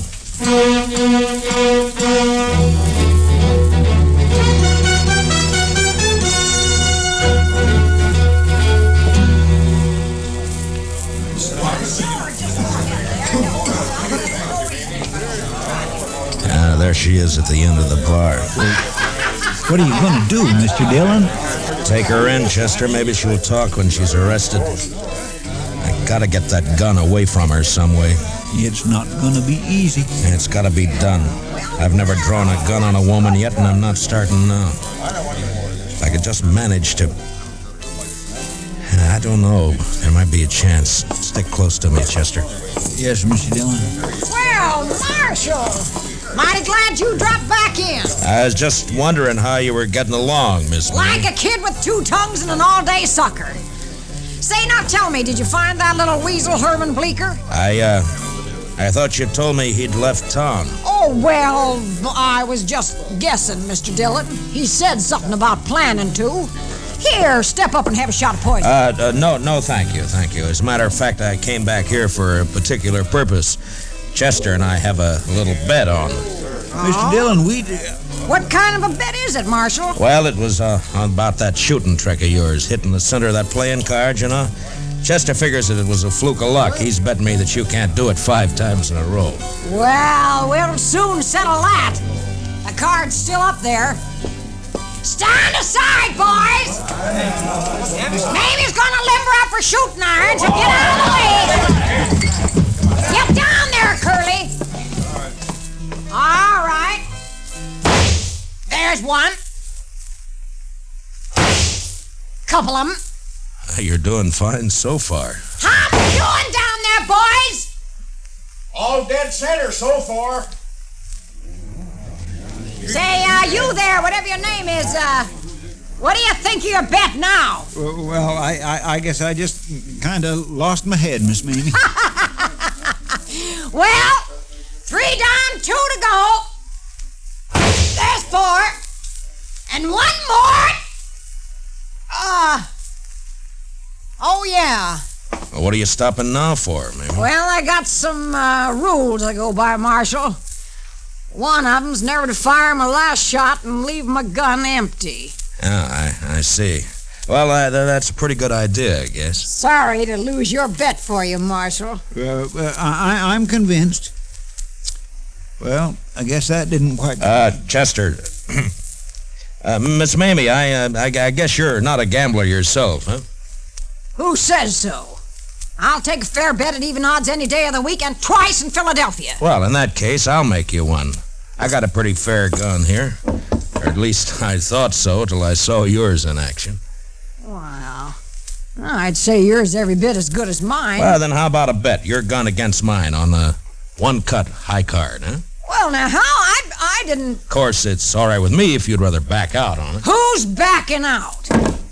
You got yourself a bet, Mr. Dillon. Finnegan! Shuffle us a deck. Okay, Miss Mamie. It's a better a fight. Mamie never backs out. There you are, Miss Mamie. Now, who goes first, Mr. Dillon? What? Ladies, always. All right. If you're a friend, Lester will cut him for us once. It's Chester. Never Miss Chester, mind. be Cut proud. the cards. Yes, sir. Ma'am. Now, let's see what we've got. Jack of spades. That's not bad. Plenty good, Marshal. Plenty good enough to beat anything you can... King of diamonds. All right. I'm beat. Fair and square. You won yourself a gun. Thank you. Here, Chester, will you take it? Yes, sir. And now the handcuffs. Here, no! Maybe you're under arrest. Why, you of all the sidelines and double-crossing backhanded... Mamie! Now, you're gonna stay fastened to me until I get you in a cell, so you might as well make the best of it. You... And as far as that's concerned, you'll be safer in jail than out of it once word gets around. What? People here in Dodge City thought a lot of Herman Bleecker. That little sawed-off groundhog... That's no excuse for killing him in cold blood. What? You heard him, Mamie. You killed me. Bleecker! This is the biggest night of my whole life. To hear somebody finally shut Mamie up and make her like it. The marshal's a gentleman, you little weasel. He knows how to talk to a lady. And to hear you say how much the town thinks of me, Mr. Dillon. What's this all about, Herman? Well, I'll tell you what it's all about. yes. This little grub worm ran out on me in Cincinnati 3 years ago. Like to broke my heart. I've been hunting him ever since, and last night I found him. I wailed the living daylights out of him. Yeah, he looks like it. But why did you bury his clothes? Mr. Dillon, would you want to be married to a man that dressed like that? She pretty near murdered me, though, Mr. Dillon. I've been up there in bed all day, just too bruised and embarrassed to hobble downstairs. Oh, we had our ups and downs, Marshal, me and Herman. You know how it is. Can't live with him, can't live without him. Chester, give me the keys to the handcuffs, will you? Yes, sir. I got them right here in... Well, I guess they're over in the... What's the matter, Chester? Oh, Mr. Dillon, when we were digging out there, guess I must have lost them.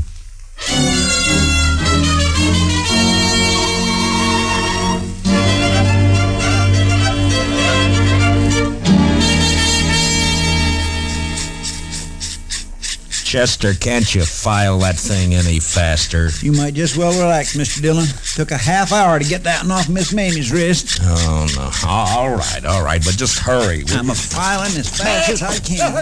Matt, Oh, Doc. Mamie gave me this bottle of Irish here to make the waiting a little easier. And it's Jameson's. Oh, well, fine, Doc, fine. Chester, let that go for a minute, huh? And open it up. Yes, sir, Mr. Dillon. Can you imagine it, boys? Little Herman Bleecker married for years to a woman like that. I don't want to imagine. Oh, I'd get nightmares. Here you go, Mr. Dillon. Oh, thank you, Chester. Doc. Oh, thank you. Well, gentlemen, here's to the weaker sex. Mr. Dillon, which one is that?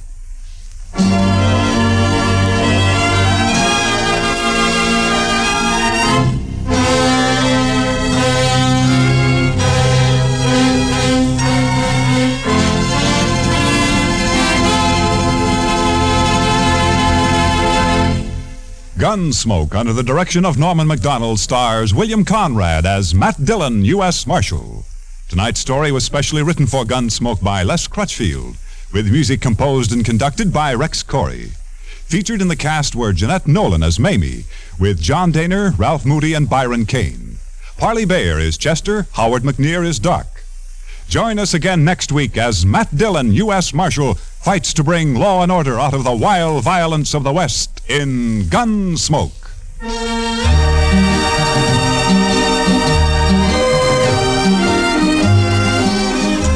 as colorful as a Western roundup and twice the fun. That's the Gene Autry Show, which comes your way every Saturday evening over CBS Radio. It's one of radio's most distinctive programs, flavored to taste with songs of the sagebrush and melodies of the mesquite country. The Gene Autry Show is 30 minutes you'll enjoy, packed full of comedy, songs, and the genial personality of the one and only Gene Autry. The whole Melody Ranch gang is on hand to entertain you tomorrow night, every Saturday night. So tune in the Gene Autry Show and hit the pleasure trail over most of these same CBS stations. Clancy Cassell speaking. And remember, Broadway is My Beat brings you startling mysteries Saturday nights on the CBS Radio Network.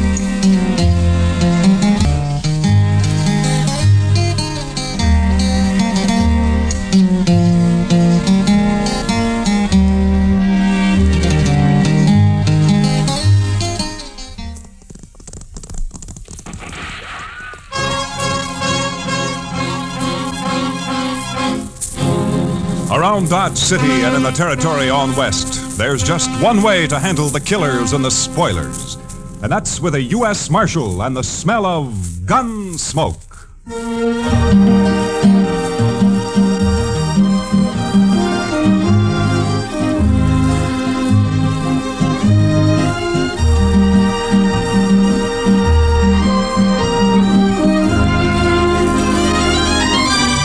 Gunsmoke, starring William Conrad. The story of the violence that moved west with young America. The story of a man who moved with it. Matt Dillon, United States Marshal.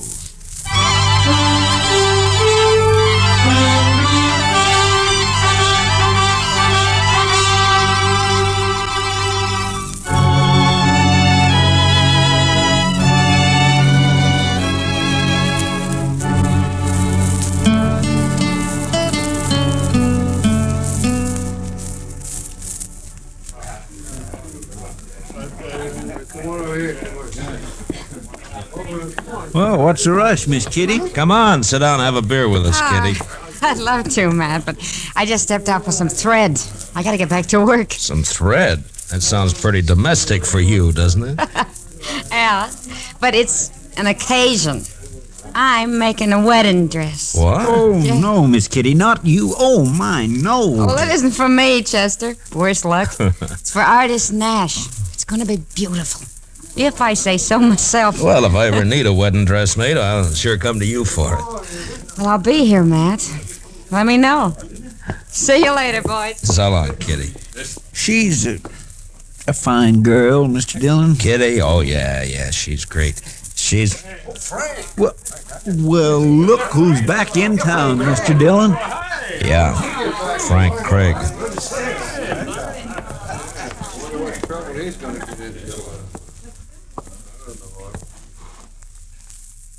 Hello, Marshal. Frank, I never expected you to come back. I don't know what to say to you. You might say welcome home. Yeah, I might. At least you're honest, Marshal. Sure. Where have you been for the last year?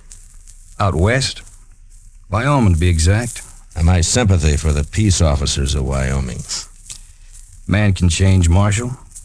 Grow up and get over his wildness and start to think about settling down. Some men can. Well, I'm one of them.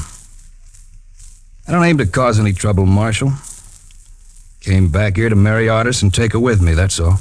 You heard from her since you left? She's pretty as ever. She'll pass. Every man in Dodge was crazy about her. She was my girl from start to finish. Things can change, Frank. She's still my girl, Marshal. Ben Martin might differ with you. Ben Martin? Mm-hmm. That bullneck plowboy?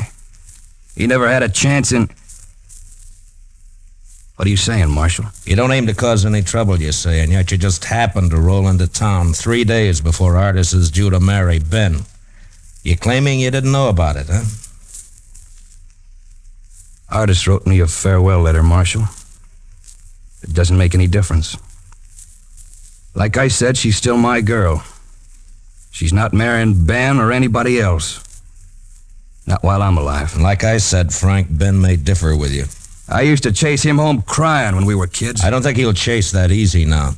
Ben took over the Circle Bar B. He's got 25 boys writing for him. He's a big man around here. Swings a lot of weight. Marshal, I said I wasn't looking for trouble, and I meant it. I came back here to get Artis, that's all.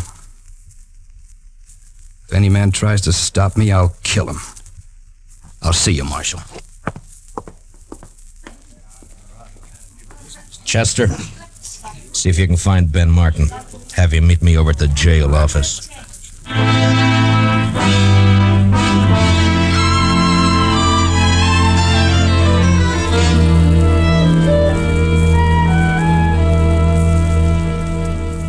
I thought he was 1,000 miles away, Marshal. I didn't think he'd ever have the nerve to come back. Well, Ben, the two of you are bound to run into each other, so I figured you'd better know about it. What's he expect, Marshal? Artis forgot him a week after he left town. Does he expect to force himself on her? Maybe, you know, Frank. For my money, he's a crazy, half-wild saddle bum who should have been hung 5 years ago. He says he's settled down, though, Ben. He's not going to settle down here. Look, Ben, I don't like killings. Now hang on to that temper of yours. Sure. I'll hang on to it, Marshal, just as long as Frank Craig stays clear of me and stays away from my girl. Otherwise, I tell you right now, Marshal, Is that you? Artis. We're in here, honey. Come on in. Someone said you were here at the jail. Evening, Mr. Dillon. Miss Nash? I'm sorry if I interrupted anything, but... Ben, you know who's in town? Yeah, Frank Craig. That's what we were talking about, honey. He says he's come back for me. Take me away with him. What do you mean he says, Miss Nash? He came to the house a while ago. He knew about Ben and me, that we were going to be married. But he came anyway. I sent him away. That does it, All right, Marshal. hold it, Ben. Now, there's no harm in him just talking to her. A man's got a right to protect what's his, Marshal. Protection's my business, Ben, and as long as I'm Marshal here, it'll keep on being my business. Now, in 3 days, you got a wedding coming up. I'd hate to see it ruined by a killing. I have nothing against Frank Craig, Mr. Dillon. I wouldn't want him killed. Neither would I. Well, good night, Miss Nash. Ben. All right. Think it over, Ben. Don't lose your head. Yeah, sure, Marshal. I'll think it over.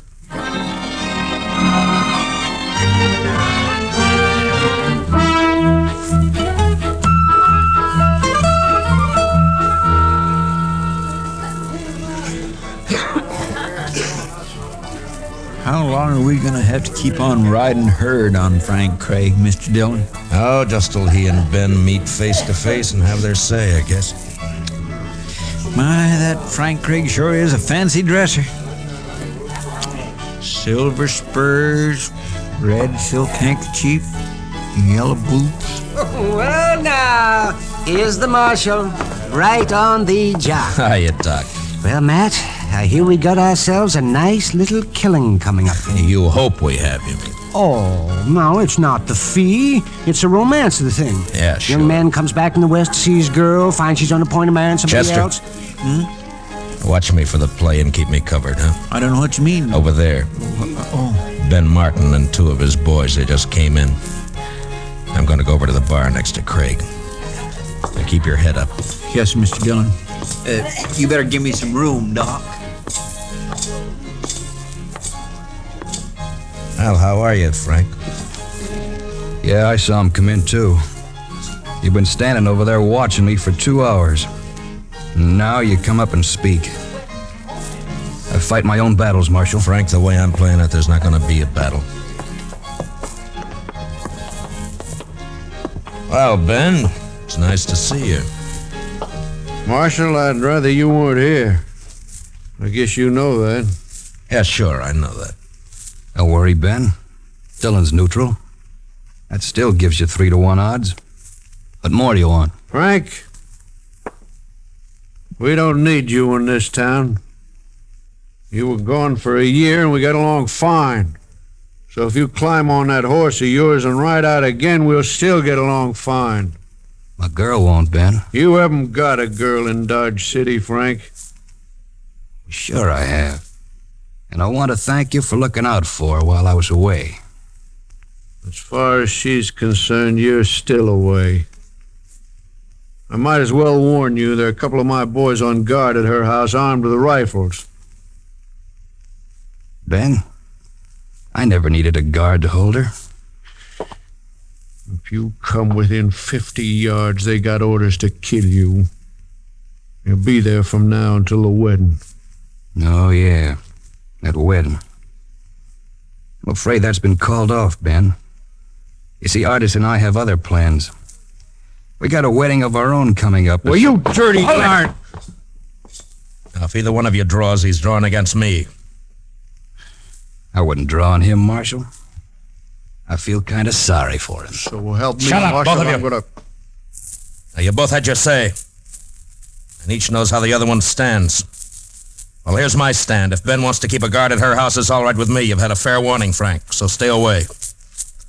I wish he would try to bother her. And on the other hand, Ben, Frank's got as much right to the run of the town as you or me or anybody else. Sure, as long as decent citizens hide their valuables. You can't go by rumors, Ben. Nobody ever proved a case against him, you know that. Piece of stout rope would prove I wouldn't try it, Ben. And if you and your boys want a drink now, go on over to the Longhorn. Stay out of the Texas Trail here from now on. You, Frank, stay clear of the Longhorn. You're quite an optimist, Marshal. Yeah, maybe so. Well, are you leaving, Ben? Yeah.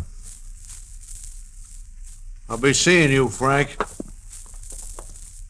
Come on, boys. Frank, you got nothing to gain here and everything to lose. Miss Nash has made a choice, and whatever was between you once is water down the river. Why don't you pull out? Because she's still my girl, Matt. I know and she knows, too.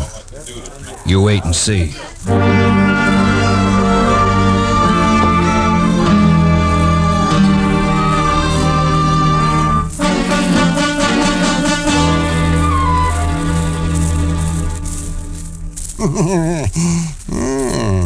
Your move, man. And let's see now. If I move there, you'll move there.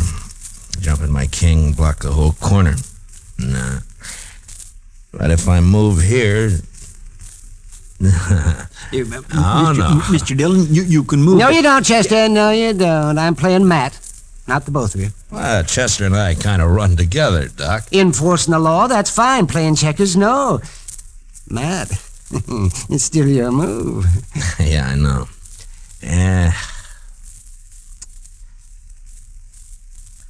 All right. There. Oh, well, I'll be... That's the move I was going to tell you to make, Mr. Dillon. Thanks, Chester.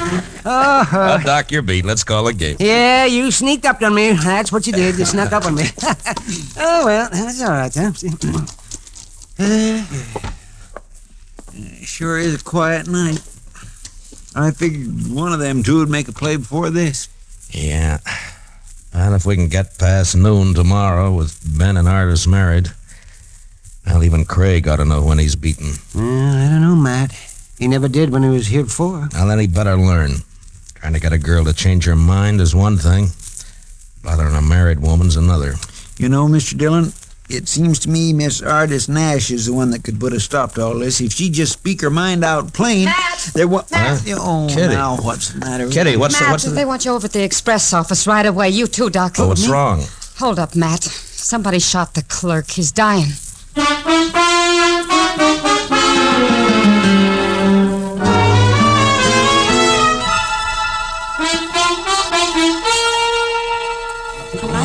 Will you let me through here, please? I'm sorry, mister. One side, please. Yes, one side, please. All right, stand back now. Give us some room here. Can you get through, Doc? Yeah, Matt, I can get there. Yeah, stand back. Chester, will you move him back? Make him stand back. Yes, sir, Mr. Dillon. Yes, let me have a look now. Just let me have a look. How does it look, Doc? Well, there's a lot of bleeding, Matt. I don't know. I'll do what I can. Mr. Dillon, Easy now, fella. You're gonna be all right. it was one man, Mr. Dillon, wearing a mask over his face. Red silk handkerchief. A red silk handkerchief. Oh, Frank Craig's the only man on town. Yeah. I know.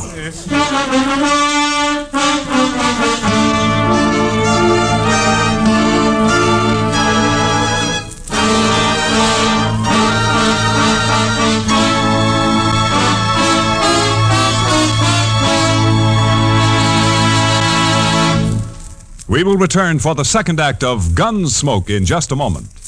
But first, tomorrow night, Vaughn Monroe and his musical company settle down for an evening's melody making at Duke University. Eileen Woods is Vaughn's guest songbird. Bandleader Vaughn, the Moon Maids, and the Moon Men join in playing and singing the top tunes of the week. Enjoy every bit of it tomorrow night on CBS Radio. Now, the second act of Gunsmoke.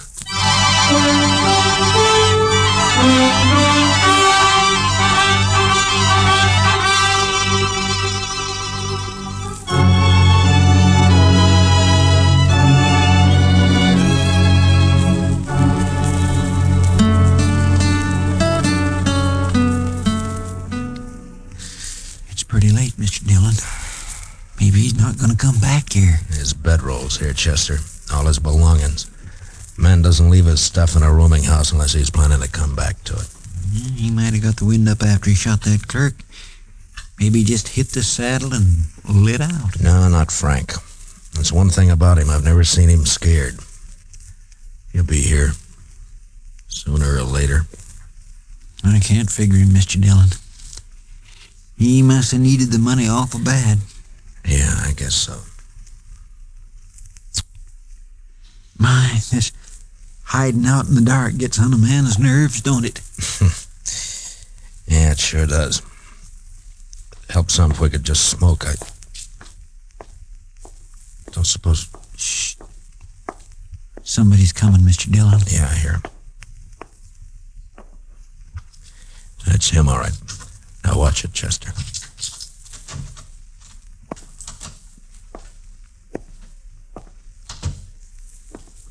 All right, hold it, Frank, and don't move. It's Matt Dillon.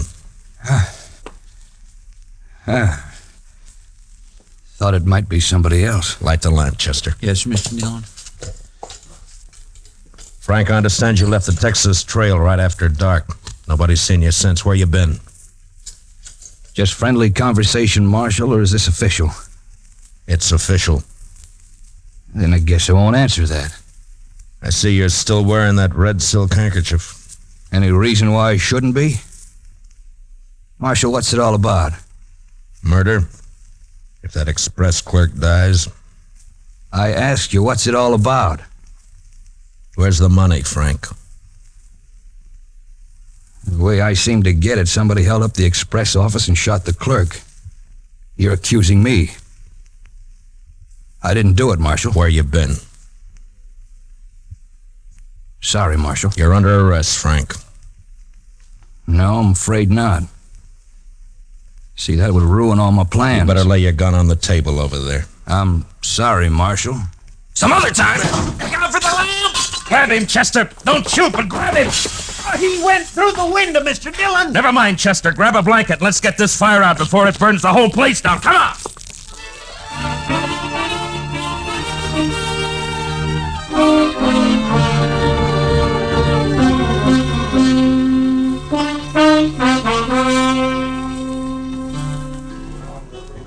Matt, don't look so sour.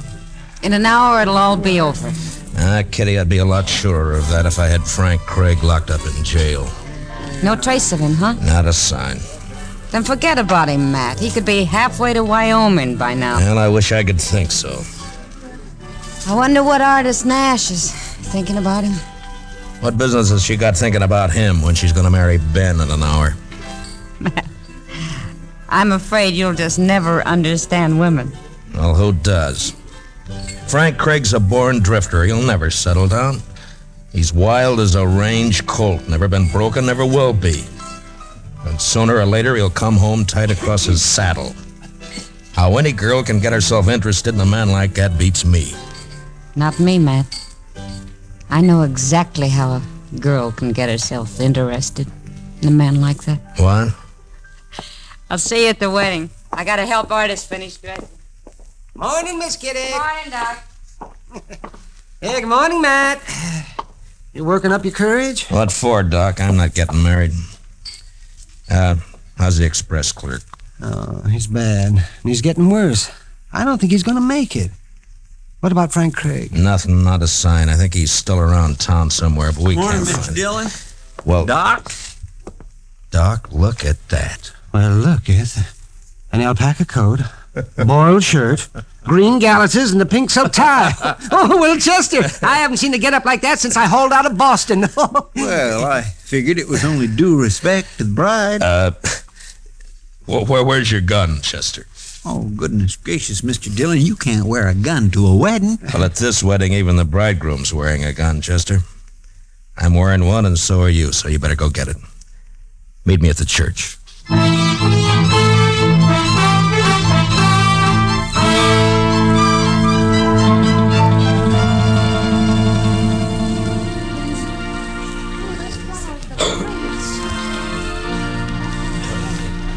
Mr. Dillon, she is so pretty, I wish I was marrying her myself. You better forget it, Chester. Ben's got enough worries as it is. He sure does look fidgety, all right. Yeah, he's got reason to. Room for me here, Matt? Oh, yeah, sure, Kitty. Here, Kitty. slide right in here. Yeah. Here we go.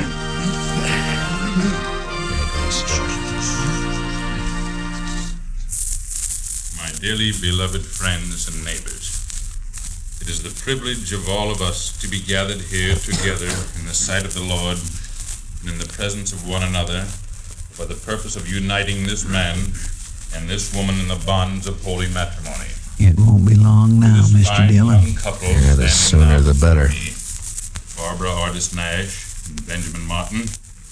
There is, I am sure, no need to emphasize the solemn and sacred nature of the great institution into which they are about to enter. I never heard all of this before. Stands above and beyond You still want to marry her, Chester? this wicked world, beyond and above the decay and corruption of the flesh and the devil. Your manifest presence as you come here together and forsaking all others, stand hand Matt, in hand look at the back of the church. is to have Yeah, and to hold Frank from Craig. this day forward. He's just standing there, Mr. Dillon, just standing there and looking. Slide out to the side aisle, Chester. Maybe we can get to him quietly without breaking up the meeting. I think it's already broken up, Matt. Ardis fainted, Mr. Dillon. She fell right on the floor. Yeah. Come on, Chester. Pardon me. Would you let me through, please? Get past here, please. I'm sorry, lady. Would you... One side, please, huh? Can we get past, please? He was right here by the door. Outside, Chester.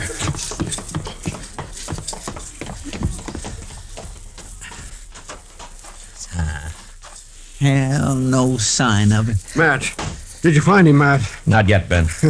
Put that gun away. You want to kill some bystander in the crowd? There's only one man I want to kill. I should have done it 3 days ago. Yeah, I know, Ben.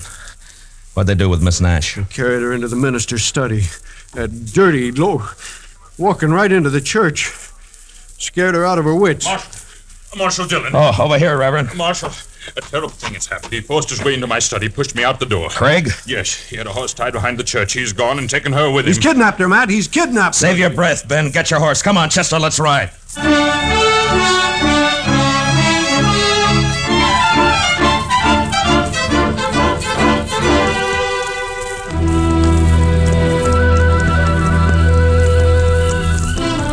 I never did think we'd get back to town, Mr. Dillon.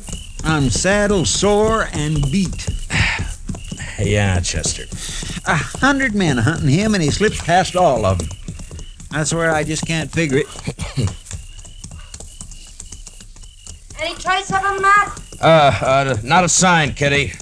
Some of the boys are still beating the riverbed south, but I don't know. Guess he kind of made fools of us, Mr. Dillon. Yeah, I guess so, Chester. Mash, What? any luck? Yeah, sure, Doc. All bad. Yeah, mine too, man. That clerk died a half hour ago. So now it's murder, Mr. Dillon. Yeah. Now it's murder. Now, that point. Well, let's go into the office and get out a bulletin. A bulletin. What a good that'll do.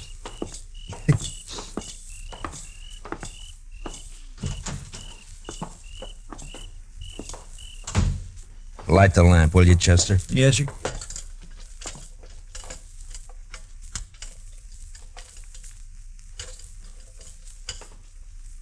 There we are. Hold it, Matt. You too, Chester, don't move. The only place nobody'd ever think of looking. Right here in the jail. Yeah, that's what we figured. Well, Miss Nash, you seem to be in pretty fair shape for a kidnapped victim. I'm not a victim of anything, Mr. Dillon. Unless it's my own foolishness. That's what most people would say, I guess. Maybe they're right. I only know this. When Frank came back to town, I knew then that it wasn't over and never would be. I'm Frank's girl, Mr. Dillon. For better or worse, right or wrong. I'm going with him to Wyoming. He's wanted on suspicion of murder, Miss Nash. He didn't do it. He couldn't have. He was with me when it happened. What did you say? He slipped past Ben's guards and came to see me. That's why he wouldn't tell you where he'd been. He didn't want to get me in trouble. He's telling the truth, Marshal. Yeah, maybe. Mr. Dillon, you might ask Ben Martin what happened to my red silk scarf. I missed it right after he came to see me that afternoon. Go on. He didn't do it for the money.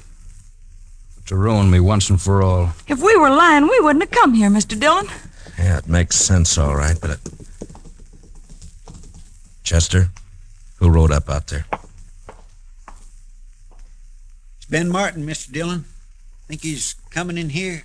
Where's your horse, Frank? The corral back at the jail? All right, go out the back way. Get it and head for Wyoming. Take one of my extra horses and leave it at Bison Flats. You can buy another horse from the Indians there.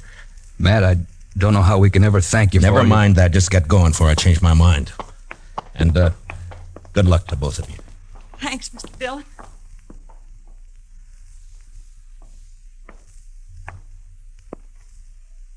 Anybody here?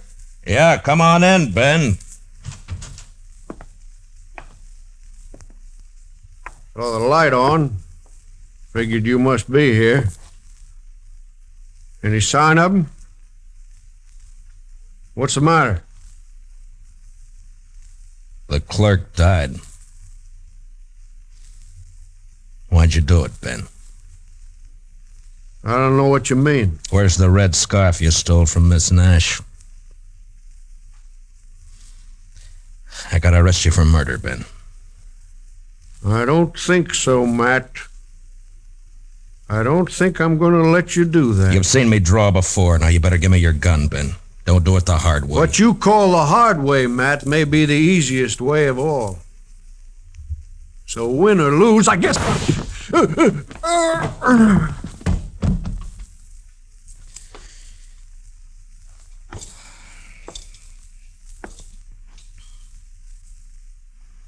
Something fell out of his pocket there. Yeah.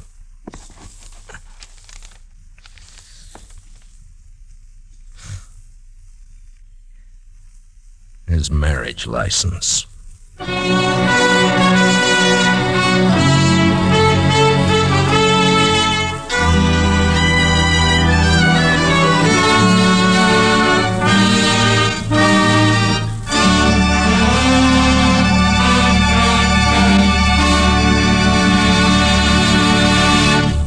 Gunsmoke, under the direction of Norman MacDonald, stars William Conrad as Matt Dillon, U.S. Marshal. Tonight's story was specially written for Gunsmoke by Les Crutchfield, with music composed and conducted by Rex Corey. Featured in the cast were Herb Ellis, Vivi Janis, Tom Tully, and Barney Phillips. Parley Bear is Chester, Howard McNear is Doc, and Georgia Ellis is Kitty.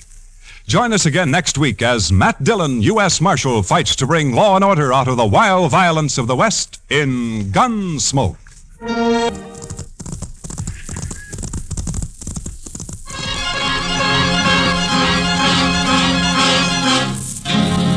Around Dodge City and in the territory on west, there's just one way to handle the killers and the spoilers.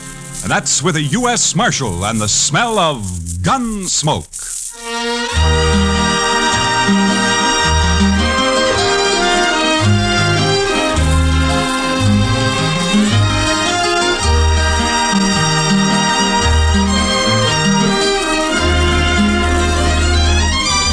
Gunsmoke, starring William Conrad.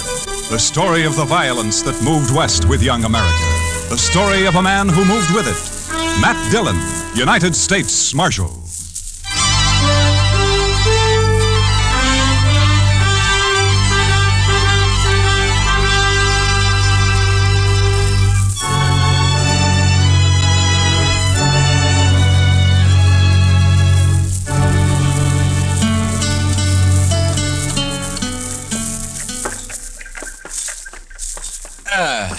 You know, Chester, a morning like this makes a man glad to be alive. Oh, it's a fine one, all right, Mr. Dillon. Yeah. A little nippy, maybe, but just fine. Indian summer hanging on and winter holding off. You know, Chester, this time of year, I wouldn't trade western Kansas for everything east of the Mississippi. Oh, good. Pedro's got a fire going. I built the fire, Marshal Dillon. Oh, good morning, Caleb. I'm waiting in this jail office for a full 2 hours. What time do you start work, Marshal?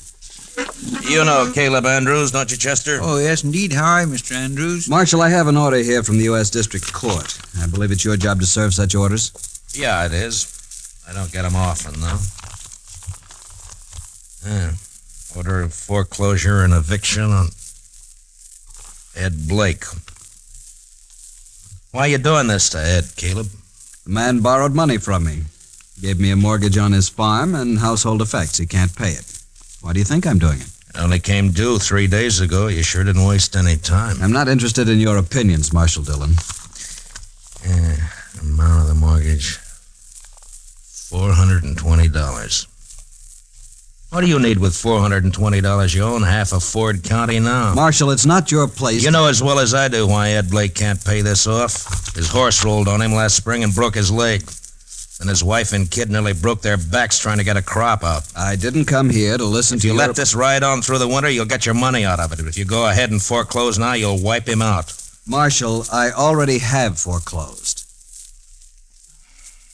You'd break a man for $420 you don't even need, huh? As I said, your opinions don't interest me. All I expect from you is to serve these papers. All right, I'll serve them. You'll notice they're to be served today. I said I'd serve them. Now get out. What? This office belongs to the United States government, and as far as I know, that's one thing you got no mortgage on, so get out. You may find I have some influence in Washington, Marshal Dillon. Then see if you can get me a decent salary for this rotten job of mine. It sure was a fine morning, Mr. Dillon. Yeah, it was. All right, Chester, let's saddle up.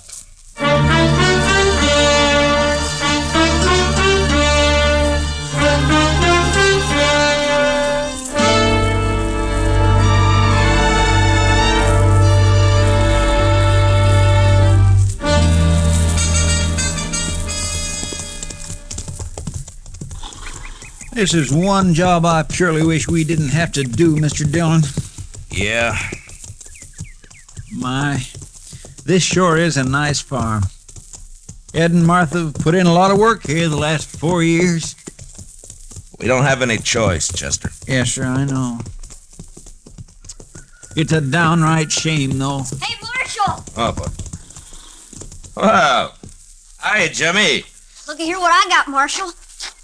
Wow, looks to me like a mighty dead coyote. Sure, that's what it is. He's been killing my chickens, so last night I hid out behind the barn. Yeah? I got him with one shot, Mr. Dillon, and there wasn't even a full moon. Well, that's fine, Jimmy. Matt Dillon, how are you? Oh, good morning, Martha. And Chester, too. Miss Blake? Well, I'm glad to see you. Get down, come on in. Oh, thank you. Jimmy, now that you showed that thing to Mr. Dillon, take it away somewhere. All right, Mom. He sure is a big one, ain't he, Mr. Dillon? Yeah, about the biggest I ever saw, Jimmy. He's real proud of those chickens of his. He's done fine with them. Well, here I am, though, keeping you standing out here in the yard. Come on, let's go inside. Well, we really can't stay, Martha. Oh, nonsense. You don't get out here once in a coon's age. Yeah, I know, but you And see... you're just in time. Your favorite dish, Matt. I was about to take it out of the oven when you rode up. Cornbread. Buttermilk cornbread, eh? That's right. Ed's not here, but you will stay, won't you? Well, Martha, I'd like to, but, well, we just can't, that's all. The thing is that, you say Ed's away? Yes, he's in town.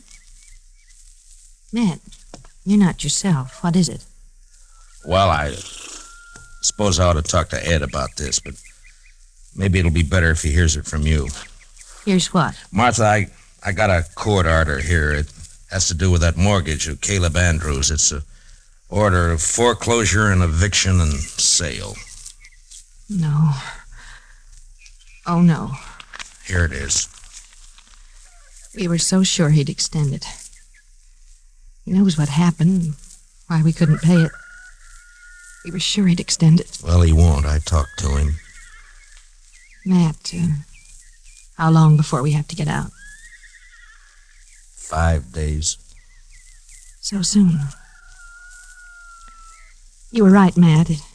It is better that Ed hears it from me. Coming on top of everything else, Well, I can't let it break him. I just can't let it break him. Martha, if there's anything I can do, you let me know, huh? Matt, I don't blame you for this. I understand. Well, come on in now and have some cornbread with us. Well, I couldn't. I'm sorry. Thank you anyway, Martha. But I just couldn't.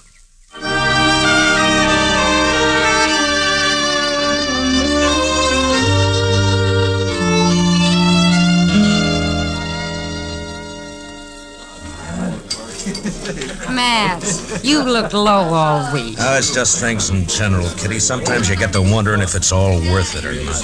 The Blakes, huh? Chester was telling me. Chester talks too much. It's not your fault, Matt. Somebody had to serve the order. Somebody has to be hangman, too. Life's never all good, Matt.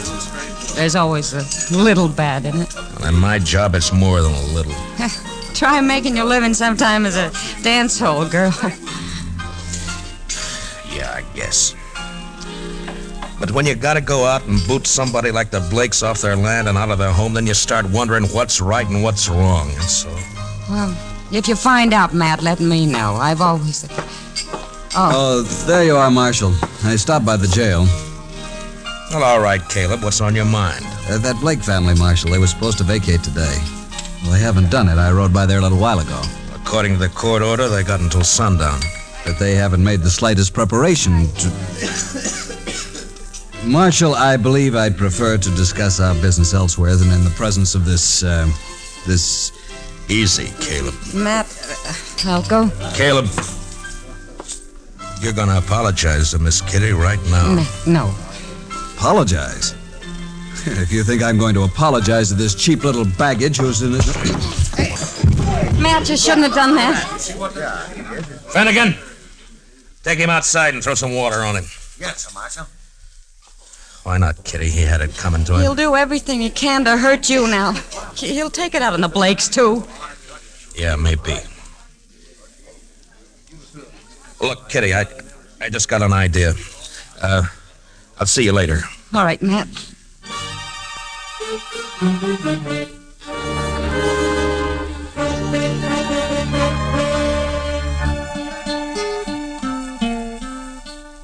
But, Matt, the mere fact a man runs a bank doesn't always mean he's got a free hand in everything he does.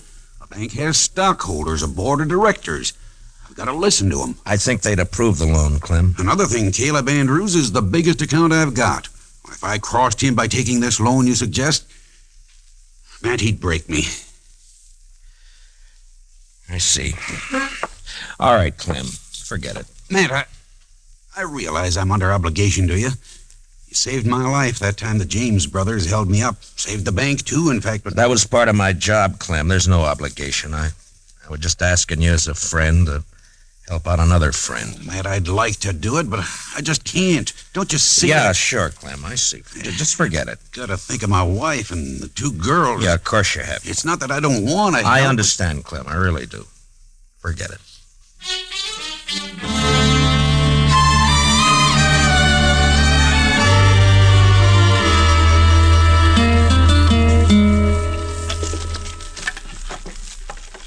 There. That ought to hold it a while.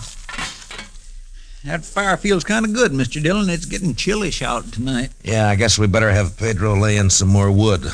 Yes, sir. When winter sets in, it always makes you feel good to know you got a warm place to hole up.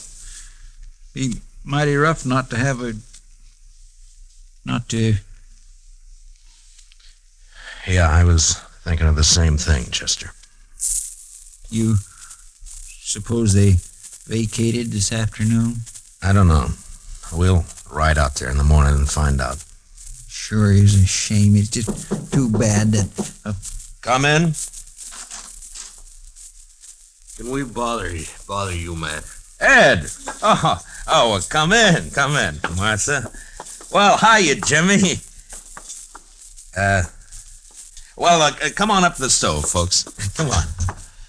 Matt, the fact is that we kind of like to impose on you for tonight.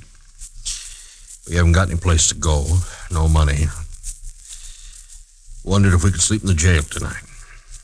Oh, sure, Ed. Chester, would you get a fire going back there? All right, Mr. Dillon. And dig up some blankets out of the storeroom, huh? Yes, sir. Hey, want to come help me, Jimmy? Jimmy? No, you go along with Chester now, boy. Go on. All right. He doesn't understand all this, Matt.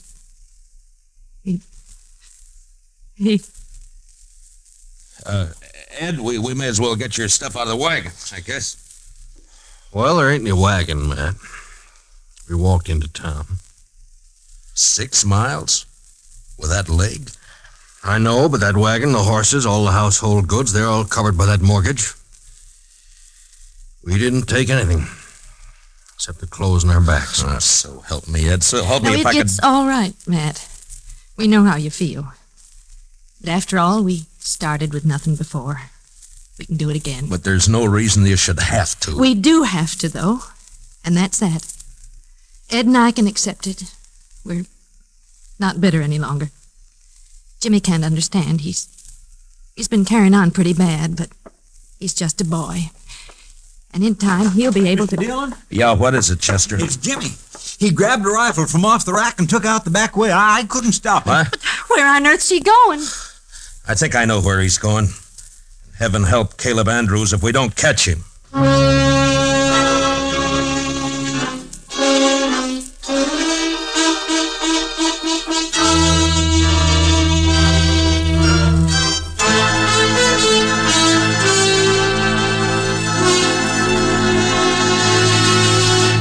We will return for the second act of Gunsmoke in just a moment.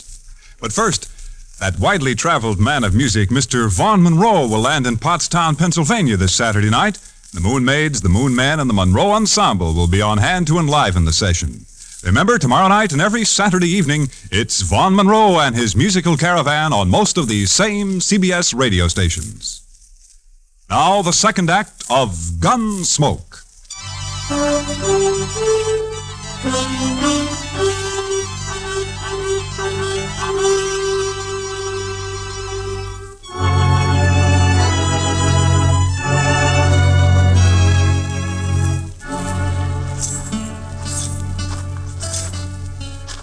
That's Mr. Andrews' house there on the corner. Looks dark, Mr. Dillon. Yeah, you may not be home. I sure hope he isn't. No sign of the boy around. Reckon he broke in the house, Mr. Dillon? Maybe. Anyhow, it's 10 to 1. This is where he headed for. His mother said he was real upset about it, and it's just like a kid that... Chester? There's somebody back of that tree up there on the left. Yeah. Think it's him? I don't know. Just keep on walking. Yeah, it's him, all right. I can see the moonlight on the rifle barrel. Will we try to rush him, Mr. Dillon? Not unless you're thinking of suicide. I'm going to talk to him, Chester. Jimmy? It's me, Matt Dillon. Go away, Mr. Dillon. Better go away now. Don't bother me. I can't do that, Jimmy. You're a friend of mine, and I figure you're waiting here to do something that you'd be sorry for, and I can't let you do that. Nothing you can do about it, Mr. Dillon. I got a gun here and I'm gonna kill him. You go away now and leave me alone. Jimmy, I know how you feel. I don't like Caleb either, but killing him's no answer.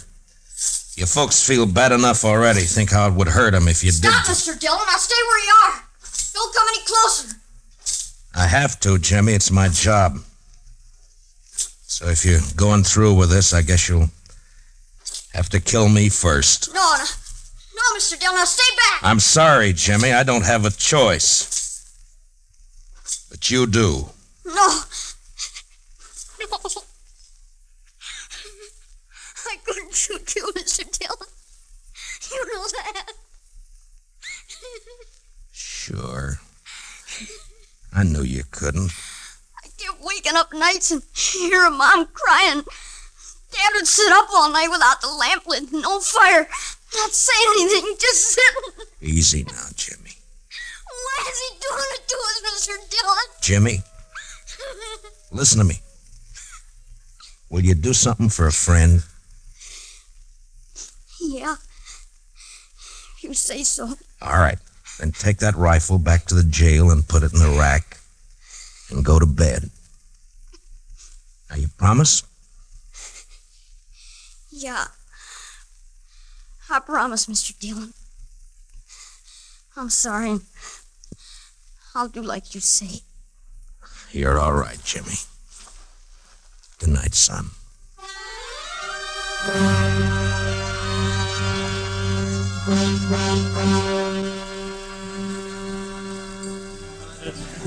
I could have told you Clem Bates wouldn't do anything, Matt. He wouldn't dare. He'd be scared Caleb would take his money out of the bank. Yeah, that's about what he said. I don't know, Kitty. I've done everything I could possibly think Well, of. the worst of it is everybody in town's just as scared of Caleb as Clem is. I doubt if they'll even have the nerve to bid against him at the sale. Yeah, I know. He'll probably get the place at not much more than the amount of the mortgage. $420. Matt, I've seen more than that change hands across a poker table here in one deal. You think that's all it takes? I beg your pardon, Miss Kitty. Oh, of course, Jack. I'm not usually one to eavesdrop on people, but I have been listening to you two. Jack, have you met Marshal Dillon? No, I haven't had the pleasure. The reason I butted in, Miss Kitty, I heard you talking about these people losing their home.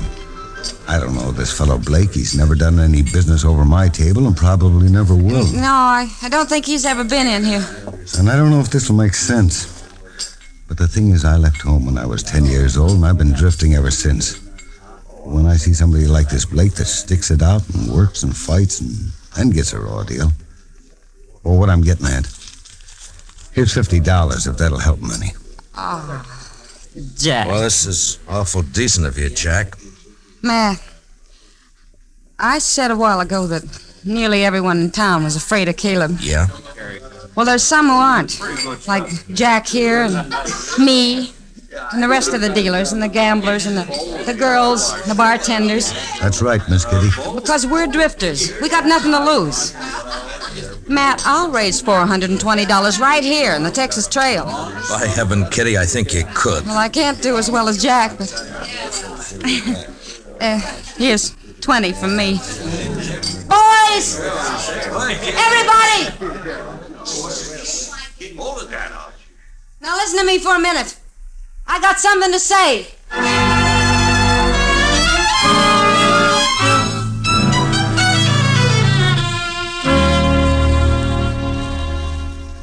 He's sure taking his time getting here, Chester.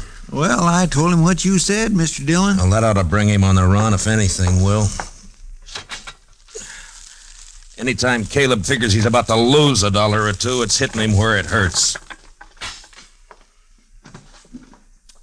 The Blakes turned in for the night? Yeah, I guess so. It's been quiet back there for the last few. Marshal, what's this all about? Well, shut the door, Caleb. We're trying to keep it warm in here. Would you mind telling me why I've been called over here at this time of night? Yeah, sure. Here's $420. The Blakes want to pay off the mortgage. They do they? The court costs up to now will probably run about $10. I'll pay that myself. That's mighty generous of you. Well, good night, Marshal. Is it a deal, then? I am not the least bit interested in having that mortgage paid off, Marshal Dillon. The Blake farm is worth about $2,000 now, and in 5 years it'll be worth 3 times that much. Land's going up in Ford County. That's why I'm grabbing every piece I can get. So I don't want the money. I want the farm.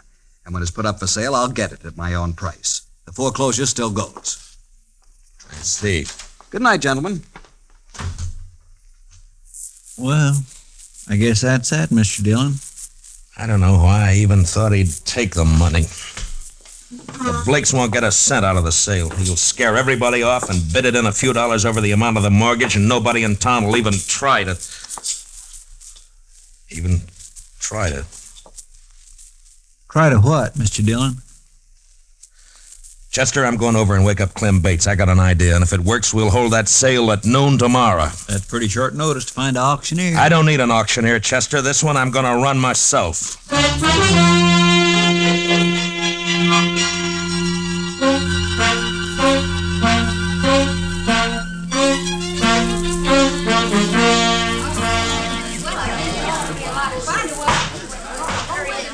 All right, everybody.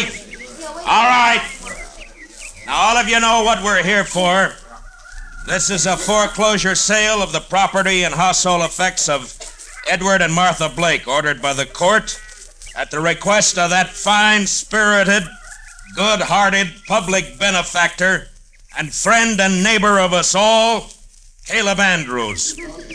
Marshal Dillon, I refuse to tolerate this. Caleb, I think we better get one thing straight right now. The law tells me I gotta conduct this sale, but the law doesn't tell me what I gotta say while I'm conducting it.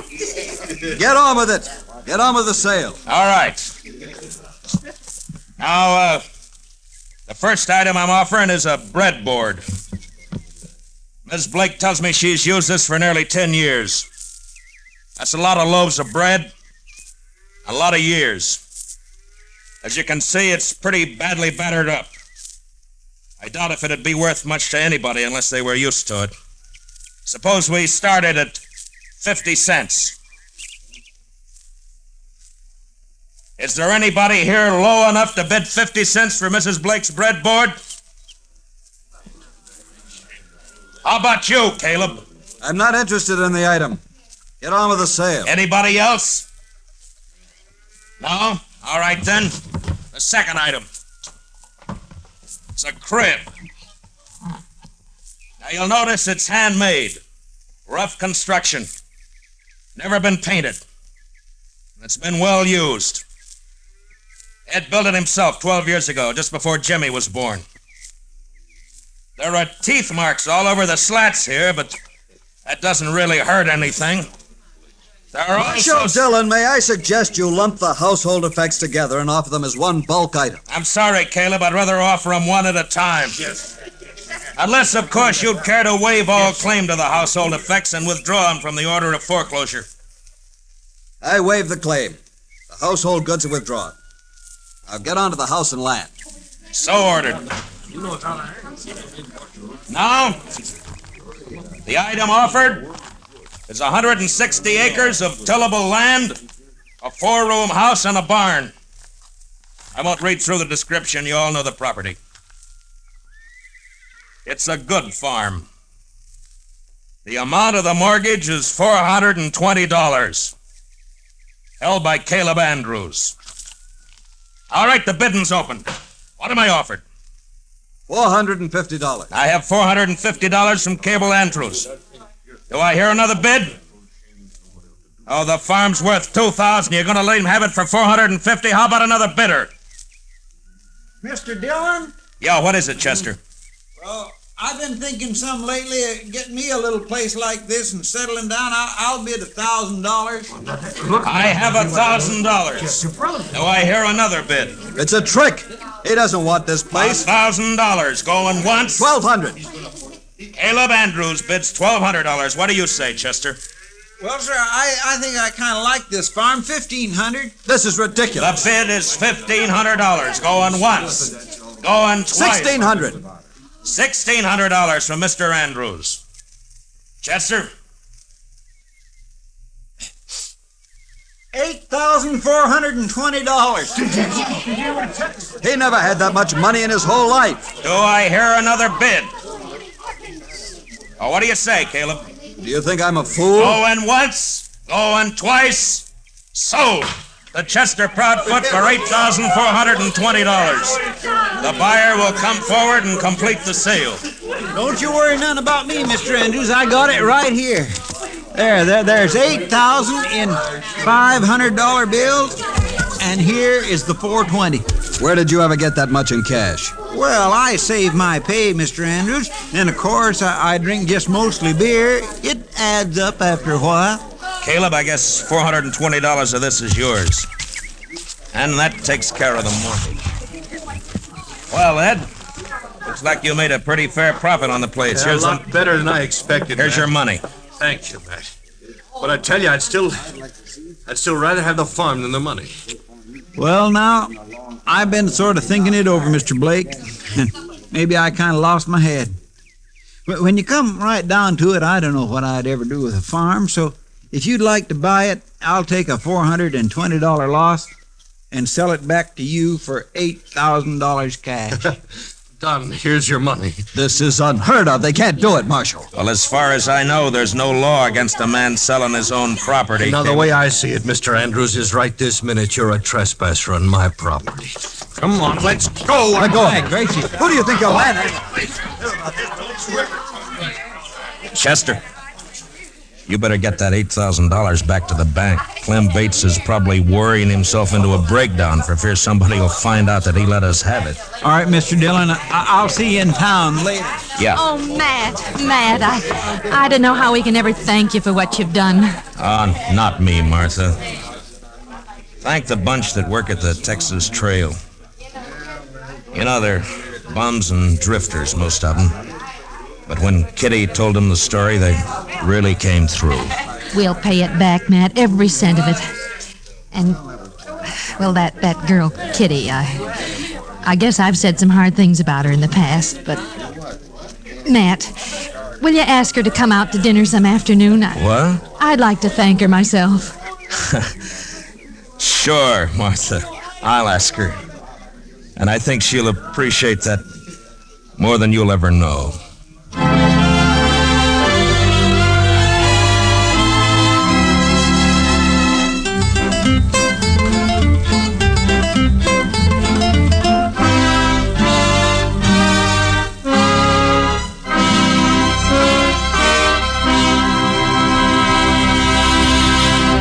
Gunsmoke, under the direction of Norman Macdonald, stars William Conrad as Matt Dillon, U.S. Marshal. Tonight's story was specially written for Gunsmoke by Les Crutchfield, with music composed and conducted by Rex Corey. Featured in the cast were Harry Bartell, Paula Winslow, and Richard Beals, with Joe Duvall, Lawrence Dobkin, and Jim Nusser. Parley Bear is Chester, and Georgia Ellis is Kitty. Gunsmoke is heard by our troops overseas through the facilities of the Armed Forces Radio Service. Join us again next week as Matt Dillon, U.S. Marshal, fights to bring law and order out of the wild violence of the West in Gunsmoke.